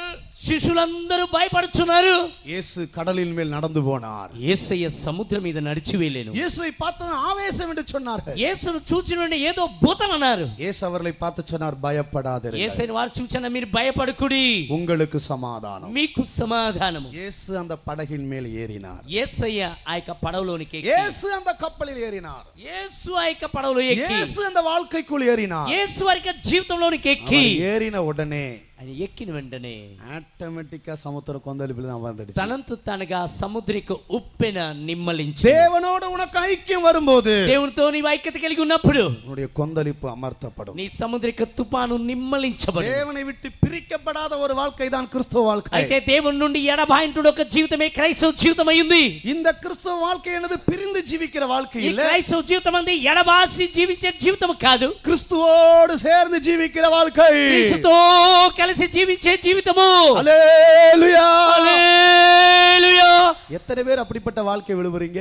ఎంతమంది అట్టి జీవితాన్ని நீ కోరుకుంటున్నారు? ஆண்டவரோடு சேர்ந்து ஐக்கியப்பட்டால் నీవు దేవునితో కనుక నువ్వు ఐక్యత కలిగి ఉన్నట్లయితే உன்னை எந்த வல்லமையும் மேற்கொள்ள முடியாது. నీకు ఏ శక్తియు నిన్ను అధిగమించజాలదు. ஒரு முறை பாஸ்டர் கேஜி ஜார்ஜ்னு ஒரு பாஸ்டர் இருந்தார். ఒకసారి కేజీ జార్జ్ అని పాస్ గారు ఉండేవారు. அப்ப பாஸ்டர் ஏனஸ் கிட்ட போனார். అప్పుడు ఆయన పాస్ ఎర్నస్ దగ్గరికి వెళ్ళారు. பாஸ்டர் கேஜி ஜார் ஒரு புஸ்தகம் வாசித்தார். పాస్ కేవి జార్జ్ గారు పుస్తకం చదివారు. ரெனால்டு போங்கேன்ற அவர் ஒருத்தருடைய புஸ்தகம். రెనాల్డ్ బోంకే అంటే ఒక వ్యక్తి యొక్క పుస్తకం అది. இன்னைக்கு போங்கே உயிரோட இருக்கிறார். ఈ రోజు కూడా ఆ రెనాల్డ్ బోంకే సజీవంగానే ఉన్నారు. இன்னைக்கு இருக்கிறாரு. నేడు కూడా ఆ రెనాల్డ్ బోంకే అటువంటి సువార్తలు ఉన్నారు. அவருடைய புஸ்தகத்தை வாசித்துட்டு ఆయనకు పుస్తకాన్ని చదివి பாஸ்டர் கேஜி ஜார்ஜ் பாஸ்டர் ஏனஸ் கிட்ட போனார். పాస్ కేజీ జార్జ్ గారు పాస్ ఎర్నస్ వద్దకు వెళ్ళారు. பாஸ்டர் இந்த புஸ்தகத்தை படிச்சு பாருங்க. పాస్ ఈయన పుస్తకాన్ని చదివి చూడండి. அந்த போங்கே தன்னுடைய அனுபவத்தை எழுதுறாரு. ఆ రెనాల్డ్ బోంకే తన అనుభవాన్ని రాస్తున్నాడు. போங்கே என்ன செய்வாராம்? బోంకే ఏం చేస్తా అంట, நைட்டு தூங்குறதுக்கு முன்னால రాత్రి నిద్రపోటుకు ముందుగా குட் நைட் ஹோலி ஸ்பிரிட் அப்படின்னு சொல்லுவாரு. గుడ్ నైట్ హోలీ స్పిరిట్ అనేవాట. ஜோம் பண்ணுவாராம். ప్రార్థిస్తాట. ஜோமணி முடிச்ச பிறகு ప్రార్థించి ముగించి వెంటనే good night Holy spirit good night Holy Spirit அப்படின்னு சொல்லிட்டு பாடுவாரு. అలా చెప్పేసి పండుకునేవాట. காலையில எழும்பின உடனே ఉదయాన లేచిన వెంటనే good morning Holi spirit good morning శుభోదయం పరిశుద్ధాత్మ అనేవాట. அப்படின்னு எழும்புவாராம். అలా లేచేవాట. பாஸ்டர் கேஜி ஜார் இத படிச்சிட்டு పాస్ కేజీ జార్జ్ గారి ఈ మాటను చదివి பாஸ்டர் ஏனஸ் கிட்ட போய் சொல்றாரு. పాస్ ఎర్నస్ దగ్గర వెళ్ళి చదువుతున్నారు. பாஸ்டர் பாருங்க, இவருக்கு எவ்வளவு ஆண்டவரோட எவ்வளவு ஐக்கியம், ஆவியானவரோட எவ்வளவு ஐக்கியம் பாருங்க. పాస్ చూడండి ఎంత పరిశుద్ధాత్మతో ఎంత ఐక్యత కలిగి ఉన్నాడు చూడండి అని అన్నారు. படுக்கும்போது குட் நைட் ஹோலி ஸ்பிரிட் சொல்லுவாராம். எழும்பும்போது குட் மார்னிங் ஹோலி ஸ்பிரிட் வராம். పండుకుంటప్పుడు శుభరాత్రి పరిశుద్ధాత్మ అంటాట, లేచి ఉండే శుభోదయం పరిశుద్ధాత్మ అని అంటాట. ஆவியானவரோட எவ்வளவு ஐக்கியம் பாருங்க. పరిశుద్ధాత్మ ఎంత దగ్గరి ఐక్యత చూడండి. பாஸ்டர் ஏனஸ் கேட்டுட்டு என்ன சொன்னாரு தெரியுமா? పాస్ ఎర్నస్ అడిగి ఏం చెప్పారు తెలుసా? విని, என் ஜீவனை காட்டிலும் அதிகமா நேசிக்கிற பரிசுத்தவான்ல அவர் ஒருத்தர். అయితే నా జీవము కంటే ఎక్కువగా ప్రేమించే పరిశుద్ధుల్లో ఆయన ఒక్కడు. இயேசுவுக்கு அடுத்து அதிகமா சிநேகிக்கிற ஒரு பரிசுத்தவான் பாஸ்டர் ஏனஸ். అయితే యేసు తర్వాతగా ప్రేమించిన పరిశుద్ధుడు పాస్ ఎర్నస్ ரொம்ப గారు. நாள் பாஸ்டர் ஏனஸ் போட்டோவை என் பைபிள்ல வச்சிருந்தேன், பிறகுதான் எடுத்து போட்டேன். అయితే చాలా కాలం నేను పాస్ ఎర్నస్ గారి ఫోటో నా బైబిల్లో పెట్టుకున్నాను. பாஸ்டர் ஏனஸ் என்ன சொன்னார் தெரியுமா? పాస్ ఎర్నస్ గారు ఏం చెప్పారు తెలుసా? தம்பி, அந்த அனுபவம்லாம் ஒண்ணுமே கிடையாது. తమ్ముడా, ఆ అనుభవం అంతా ఏమీ లేదు. எனக்கு குட் நைட் ஹோலி ஸ்பிரிட் கிடையாது, குட் மார்னிங் ஹோலி ஸ்பிரிட் கிடையாது. నాకు శుభరాత్రి పరిశుద్ధాత్మ, శుభోదయం పరిశుద్ధాత్మ ఏదీ లేదు. இப்ப நான் இவரை பார்த்து குட் நைட்னா என்ன அர்த்தம்? ఇప్పుడు నేను చూచి శుభరాత్రి అంటే అర్థం ఏంటి, గుడ్ నైట్ అంటే ఏంటి நீங்களே சொல்லுங்க. మీరే చెప్పండి. நாங்க ரெண்டு பேரும் మేమిద్దరం என்ன செய்ய போறோம்? ఏమవుతున్నాం? சொல்லுங்க. చెప్పండి, பிரிய போறோம். వీడుకోలు చెప్పుకొని பிரியறதுக்கு వేరే குட் పోతున్నాం. நைட் சொல்லிட்டு பிரிஞ்சு போவோம். గుడ్ నైట్ అని వీడుకోలు చెప్పుకొని మేము వేరే పోతున్నాం. நாங்க மறுபடியும் 2 பேரும் காலையில பாக்கும்போது మేము మళ్ళా ఉదయాన ఇద్దరు మేము కలుసుకుంటప్పుడు குட் மார்னிங் గుడ్ మార్నింగ్ అని కలుసుకుంటాం. பாசையான சொன்னாரு, எனக்கு குட் மார்னிங் கிடையாது, எனக்கு குட் நைட் கிடையாது, 24 மணி நேரம் ஆவியானவர் என்னோட இருக்கிறார். పాస్టర్ అన్నాడు, నాకు గుడ్ మార్నింగ్ లేదు, గుడ్ నైట్ లేదు నాయన, 24 గంటల పరిశుద్ధాత్ముడు నాతోనే ఉన్నాడు. நாங்க 2 பேரும் பிரியறதே இல்லை. అయితే మేము అన్నాడు, మేము ఎడబాసే వారము కాము. எங்களுக்கு பிரிவு என்பதே இல்லை. అయితే మాల ఎడబాపు అనేదే లేదు. எங்களுக்கு குட் நைட்டும் கிடையாது, குட் மார்னிங் கிடையாது. మాకు గుడ్ నైట్ లేదు, గుడ్ మార్నింగ్ లేదు. హల్లెలూయా, హల్లెలూయా. இதுதான் தேவனோடு இருக்கிற ஐக்கியம். ఇదే దేవునితో ఉండేటువంటి ఐక్యత. பாஸ்டர் ஏனஸ்ட் ஆவியானவர் பார்த்த ஆண்டவரே ஒரு மணி நேரம் அங்க போயிட்டு வாங்கனா கூட ஆண்டவர் போக மாட்டாரு. అయితే పాస్ நான் அப்படிதான் எப்போதும் யோசிப்பேன். ఇలా ఒక గంట సేపు అలా వెళ్ళేసిరండి అంటే దేవుడు వెళ్ళే కానీ ఒక దిన నేను ఇలా ఆలోచించాను. 2 பேருக்கு அவ்வளவு ஐக்கியம். ఇద్దరికి అంతగా ఐక్యత. 2 பேரும் நைட் எல்லாம் 2 பேரும் ஆண்டவர் 2 பேரும் பேசிக்கிட்டே இருப்பாங்க. 2 பேர் பேசுவாரு, சிரிப்பாரு, 2 பேர் சிரிச்சுக்குவாங்க. అయితే ప్రభువును ఈయన రాత్రంతా మాట్లాడుతూ ఈయన నవ్వుతుంటాడు, మాట్లాడుతున్నాడు. ஆண்டவரோடு இருந்த ஐக்கியம். ప్రభువుతో ఉంటుండే అట్టే ఐక్యత. நான் அவருடைய டைரி வச்சிருக்கிறேன். నేను ఆయనకి డైరీని కలిగి ఉన్నాను. ஏனஸ் மரிக்கும்போது கடைசியா யூஸ் பண்ண டைரி நான் வச்சிருக்கிறேன். పాస్టర్ యోనస్ గారు చివరిగా ఆయన మరణించే సమయంలో వాడిన డైరీ నేను కలిగి ఉన్నాను. 3 பக்கம் வாசிக்க முடியாது, அதுக்கு மேல வாசித்தா அழுகதான் வரும். అయితే 3 పేజీలు మనం చదవలేం, దానికంటే పైగా చదివితే ఇక ఏడ్పే వచ్చు. ஒரு நாளைக்கு 10 முறையாவது ஆண்டவர் அவரை பார்த்து பேசியிருப்பாரு. ఒక రోజునకు 10 సార్లు అయినా ప్రభు తను చూచి మాట్లాడుంటాడు. டைம் போட்டு எழுதி வச்சிருப்பாரு. టైం వేసి ఆయన రాసి ఉంటాడు.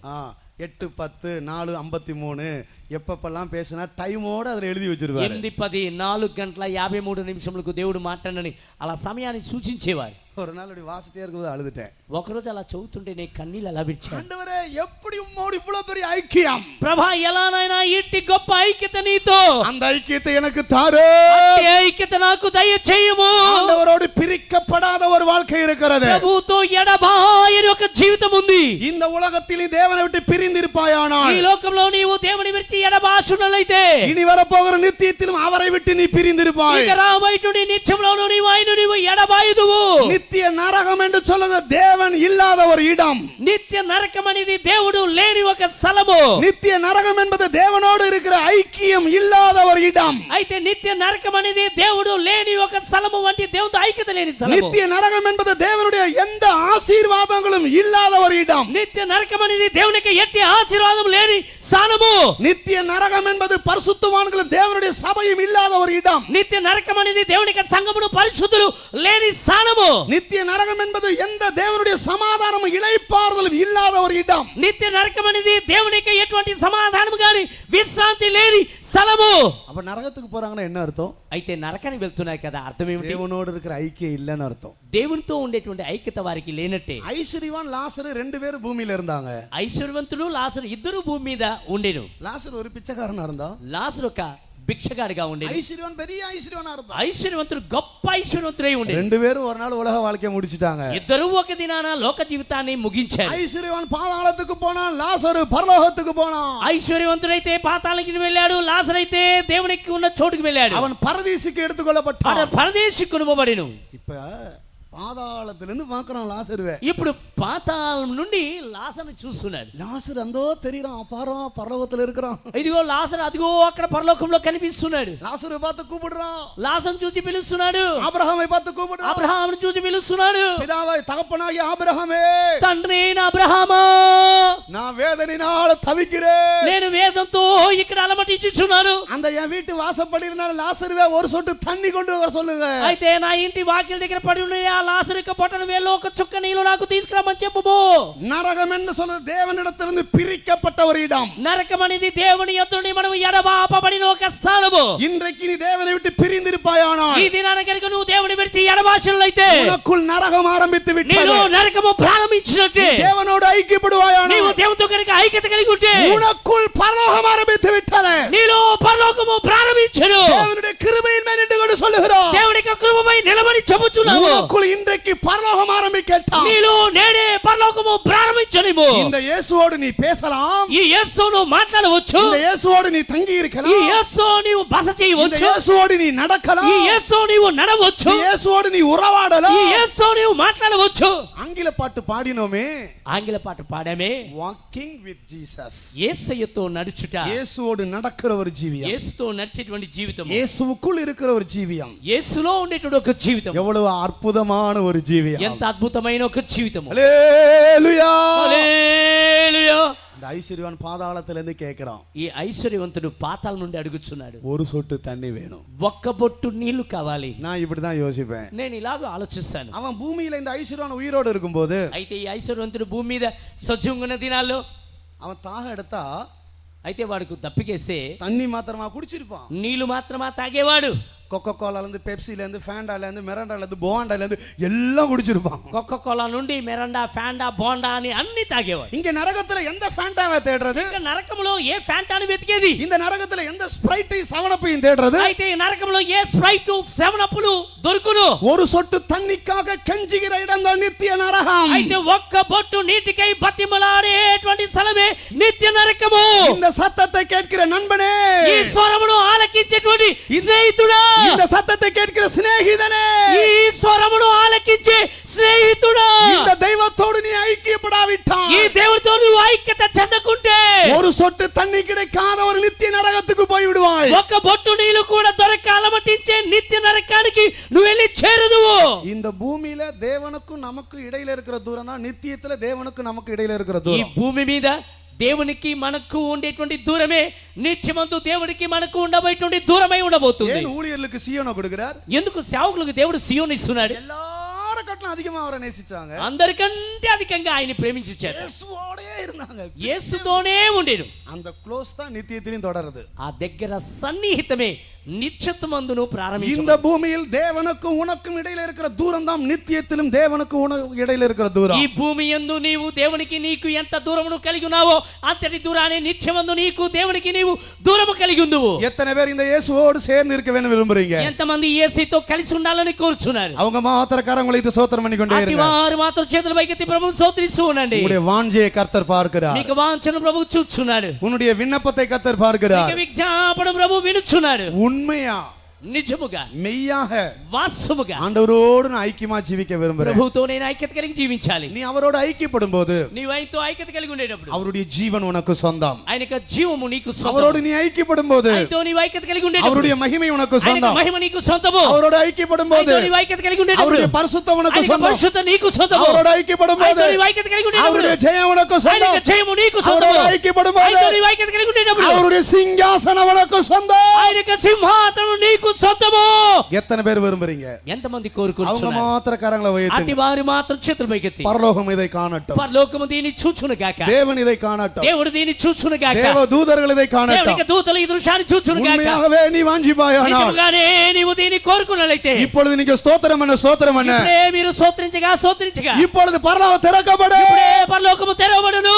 கர்த்தருடைய மகிமை நம்முடைய மத்தியில அந்த இறங்கும். ప్రభు యొక్క మహిమ మన మధ్యకు వచ్చి దిగును. வாஞ்சிக்கிறங்க கரங்களை முளைபெடுத்த ஸ்தோத்திரம் பண்ணி கொண்டே இருங்க. ఆశపడుచున్న వారందరూ చేతుల పైకెత్తి పూర్ణ బలముతో దేవుని స్తోత్రించుండండి.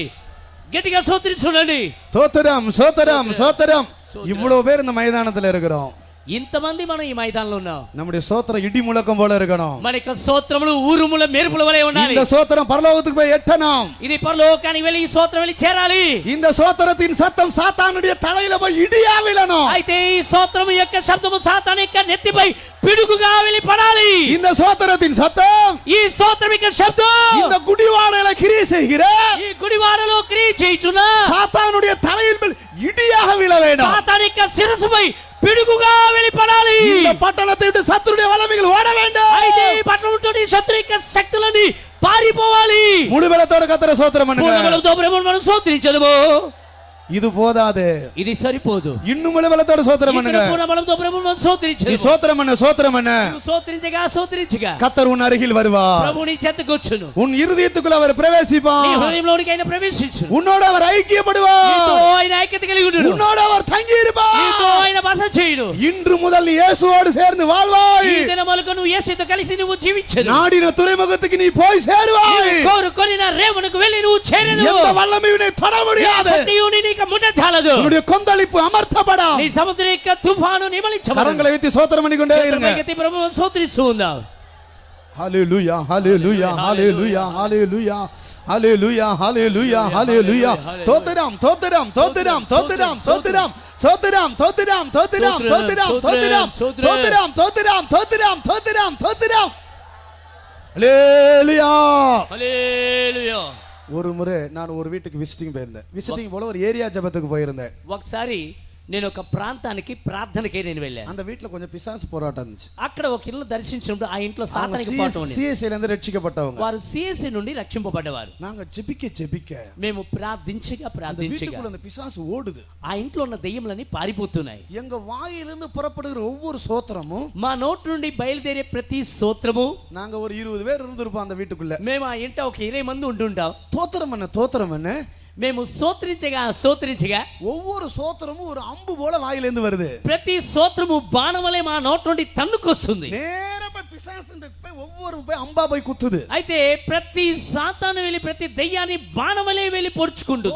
தோத்திரம் அம்பு போய் அப்படியே குத்திக்கிட்டே இருக்கு. స్తోత్రం అంటే ఆ స్తోత్రం యొక్క బాణం వెళ్ళి పొడుస్తుంది. அந்த வலி தாங்க முடியாம ఆ యొక్క నొప్పి తట్టుకోలేక பிசாசு அலறி அடிச்சிட்டு ஓடுறான். ఆ సాతాను అలమట్టి పారిపోయాడు. இப்பொழுது நீ ஸ்தோத்திரம் பண்ணுவாயானால் ఇప్పుడు నీవు స్తోత్రించినట్లయితే உன்னுடைய வாயிலிருந்து அம்புகள் புறப்படும். నీ నోటి నుండి బాణములు బయలుదేరును. உனக்கு விரோதமாக இருக்கிற சத்துருவின் மேல அந்த அம்புகள் போய் எய்யா.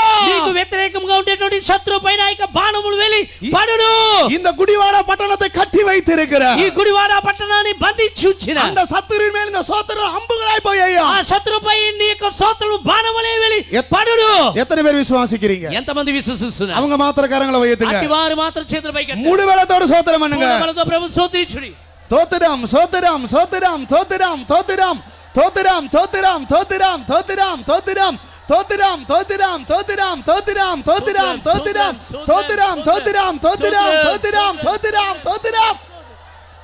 ஹல்லேலூயா. హల్లెలూయా. சத்தமா 3 ஹல்லேலூயா சொல்லுங்க. గట్టిగా ఒక 3 హల్లెలూయా చెప్తాం. ஹல்லேலூயா.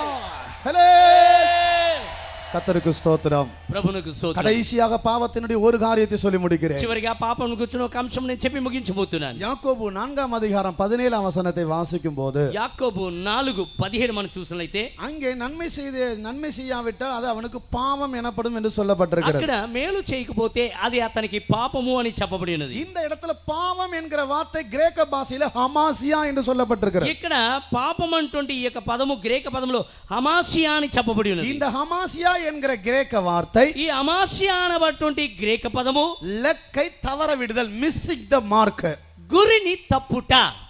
யூத தேசத்திலே యూదా దేశంలో அவங்களுடைய தேசிய விளையாட்டு அம்பு எய்கிறது. వారికి జాతీయ ఆటలు ఏమిటంటే బాణము వేయుట. இந்தியாவின் தேசிய விளையாட்டு ஹாக்கி. అయితే భారతదేశం యొక్క జాతీయ ఆట ఏమిటంటే హాకీ. அந்த நாட்களே அவங்களுடைய தேசிய விளையாட்டு அம்பு எய்கிறது. ఆ దినముల్లో ఆ యొక్క జాతీయ ఆట ఏమిటంటే బాణం విసురుట. ஒரு ஸ்டேடியத்துல ఒక మైదానంలో ஒரு ஆப்பிள வச்சிருவாங்க. ఒక యాపిల్ అలా పెడతారు. கரெக்டா அம்பு எய்யணும். ఖచ్చితంగా గురి చూచి బాణం వేయాలి. அந்த అம்பు அந்த ஆப்பிள அந்த குறி பார்த்து அடிக்கலன்னா అయితే ఆ యొక్క గురి చూచి ఆ యాపిల్ కి బాణం వేయకుంటే அந்த ஸ்டேடியத்துல இருக்கிறவங்க ஹமாசியா ஹமாசியான்னு கத்துவாங்க. ఆ యొక్క స్టేజ్ లో ఉన్న వారందరూ హమాసియా హమాసియా అని కేకలు పెడతారు. ஸ்டேஜில் அந்த ஸ்டேடியத்துல இருக்கிறவங்க, ఆ స్టేడియం లో ఉన్న వారందరూ మైదానంలో ఉన్న వారందరూ హమాసియా అంటారు. Missing the mark. అయితే నీవు గురిని తప్పావు. ஏன் பாவத்துக்கு ஹமாசியா என்று கொடுக்கப்பட்டிருக்கிறது? ఎందుకు పాపమునకు హమాసియా అని చెప్పబడి ఉన్నది? கர்த்தருக்கு ஸ்தோத்திரம். ప్రభువునకు స్తోత్రం. தேவன் நம்மை இந்த பூமியில அம்பாக எய்திருக்கிறார். అయితే దేవుడు మనల్ని ఈ భూమి పైన బాణముగా వేసి ఉన్నాడు. ஒரு காலத்துல பிதாவின் சிந்தையில் இருந்தோம், ఒకనొక దినమున తండ్రి యొక్క సంకల్పము మనం ఉంటిమి. தம்முடைய சித்தத்தின்படி அம்பாக எய்திருக்கிறார். తన యొక్క హృదయ సంకల్పము చొప్పున మనల్ని బాణముగా వేసి அந்த ఉన్నాడు. நோக்கம் தவறுமானால் ఆ ఉద్దేశం కనుక తప్పినట్లయితే அதுவே பாவம். అది ఏ పాపము. நம்முடைய வாழ்க்கையினுடைய லக்கு இயேசுவாக இருக்க అయితే வேண்டும். మన యొక్క జీవితం యొక్క గురి యేసుగా ఉండాలి. நம்முடைய வாழ்க்கை அவரோடு ஆரம்பித்து அவரோடு முடிக்க అయితే வேண்டும். మన యొక్క జీవితం ఆయనతో ప్రారంభించబడి ఆయనతోనే అంతము కావాలను. இல்லாவிட்டால் அது ஹமாசியா. అది లేకున్నట్లయితే అది హమాసియా. நம்முடைய தேவனை இலக்காக வைத்து ஜீவிக்காவிட்டால் அதுதான் ஹமாசியா. అది మన దేవుని గురిగా పెట్టుకుని మనం జీవించుకుంటే అదే మనకు హమాసియా. வாழ்க்கை பயணத்தை தேவனோடு ஆரம்பித்து தேவனோடு முடிக்க வேண்டும். అయితే మన జీవిత యొక్క ప్రయాణాన్ని దేవునితో ప్రారంభించి దేవునితో మనం అంతము చేయలేము. நம்முடைய ஜீவியத்தின் லக்கு இயேசுவாக இருக்கிறார். అయితే మన యొక్క జీవితం యొక్క గురు గురి యేసుగానే ఉన్నారు. நம்முடைய நம்பிக்கை இயேசுவாக இருக்கிறார். మనకి నిరీక్షణ యేసుగానే நம்முடைய ఉన్నారు. நோக்கம் இயேசுவாக మనకి இருக்கிறார். ఉద్దేశం యేసయ్య ఉంది. நம்முடைய வாஞ்சை இயேசுவாக మనకి இருக்கிறார். ఆశ యేసయ్యగా நம்முடைய ఉంది. மாதிரி இயேசுவாக మనకి இருக்கிறார். ఆదర్శం యేసయ్యే. நம்முடைய అడిచువడుகள் இயேசுவாக మనకి இருக்கிறார். అడుగుజాడలు యేసయ్యగా ఉండాలి. அவர் முன்னோடி நாம் பின்னோடிகள். ఆయన మనకు ముందుగా వెళ్ళినవాడు, ఆయన మనం వెంబడించువారు. அவர் முன்னோடி நாம் பின்னோடிகள். ఆయన మనకు ముందు వెళ్ళును, మనం ఆయన వెంబడించువారు. அவரே இலக்காக வச்சு ஜீவிக்க வேண்டும். ఆయనే మనము గురిగా పెట్టుకొని మనం அந்த జీవించాలి. நாடின துறைமுகம் யாரு? అయితే మనము కోరుకోవలసిన యొక్క రేవు ఎవరు? இயேசுவே நாடின துறைமுகம் యేసయ్యే మనము కోరుకొనిన రేవు. நம்முடைய வாழ்க்கை அவரோடு முடிக்க வேண்டும். మన జీవితాన్ని మనం ఆయనతో ముగించాలి. பரிசுத்த பவுல் என்ன சொல்லுகிறார்? పరిశుద్ధ పౌలు ఏమని చెప్తున్నాడు? எப்படி ஆயிலும் கிறிஸ்துவை ஆதாயம் பண்ண வேண்டும். ఎలాగైనా క్రీస్తునే సంపాదించుకోవాలి. எப்படி ஆயிலும் கிறிஸ்துவை நான் அடைய வேண்டும். ఎలాగైనా నేను క్రీస్తుని చేరుకోవాలి. அதற்காக என்ன செய்கிறேன்? దానికి నేనేమి చేయుచున్నాను? எல்லாவற்றின் நஷ்டம் என்று விடுகிறேன், குப்பையுமாக எண்ணுகிறேன். సమస్తము నేను ఈ నష్టముగా ఎంచుకొనుచున్నాను, పెంట కుప్పగానే తలచుచున్నాను. என்னுடைய இலக்கு இயேசு கிறிஸ்து. నా గురి యేసు క్రీస్తు. என்னுடைய இலக்கு இயேசு கிறிஸ்து. నా గురి యేసు క్రీస్తు.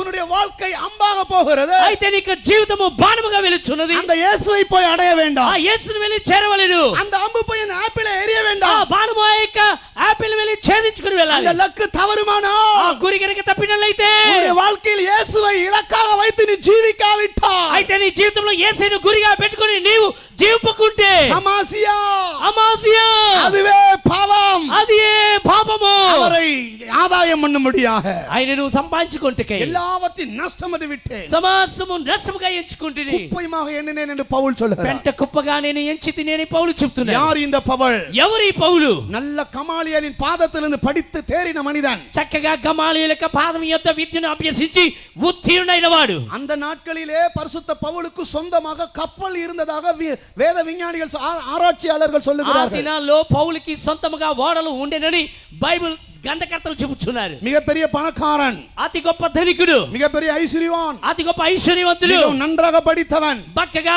చక్కగా అతను విద్యను అభ్యసించిన వాడు. அவனுடைய வாழ்க்கையில் ஒரு நாள் இயேசு பிரவேசித்தார். అతని జీవితంలో యేసు ఒక దినాన్ని ప్రవేశించారు. எப்படி ஆயிலும் தன்னுடைய வாழ்க்கையின் முடிவிலே అతని జీవితం యొక్క అంతమున இயேசுவை அடைய வேண்டாம். యేసును చేరాలి. அவனுடைய வாழ்க்கையின் இலக்கு கிறிஸ்து. అతని జీవితం యొక్క గురి క్రీస్తు. உன்னுடைய ஜீவியத்தில் வாழ்க்கையில் இயேசுவை இலக்காக வைத்து ஜீவிக்காவிட்டால், అయితే నీ జీవితంలో నీ బ్రతుకులో యేసుని గనుక నీవు గురిగా కలిగి జీవింపకుంటే அதுவே பாவம். అది ఏ పాపము. நாடின துறைமுகத்தை அடைய முடியாது. మనము కోరుకోవలసిన ఐక్య రేవుని వెళ్ళిచారలే. கொந்தளிப்பு அமர்த்தப்பட முடியாது. తుఫాను నిమలించబడదు. இந்த சத்தியத்தை கேட்ட நீங்கள் ஆவலும், ఈ సత్యమును వింటుంటే మీరైనా, இந்த சத்தியத்தை பேசின நானும், ఈ సత్యం మాట్లాడిన నేనైనా, இந்த பாவத்திலிருந்து விடுதலையாக்கப்பட்டு ఈ పాపముని మనం విడిపించబడి நாடின துறைமுகத்தை போய் சேருவோம். మనము కోరుకోవలసిన రేవునికి వెళ్ళి మనం చేరవలేదు. நம்மை ஆசீர்வதிப்பார். ప్రభు మనల్ని దీవించునుగా. அன்புள்ள ஆண்டவரே, நன்றியோடு நாங்கள் உம்மை துதிக்கிறோம். இந்த வருடத்திலேயும் இப்படிப்பட்டதான ஆசீர்வதிக்கப்பட்டதான கன்வென்ஷனை எங்களுக்கு தந்தபடினால் நாங்கள் நன்றியோடு உம்மை துதிக்கிறோம். கர்த்தாவே, இந்த காலையிலேயும் ஆவியோடு உண்மையோடு உம்மை தொழுது கொள்ளும்படியாக இந்த ஆராதனையை ஆசீர்வதித்து தந்தீரே, அதற்காக நாங்கள் நன்றியோடு உம்மை துதிக்கிறோம்.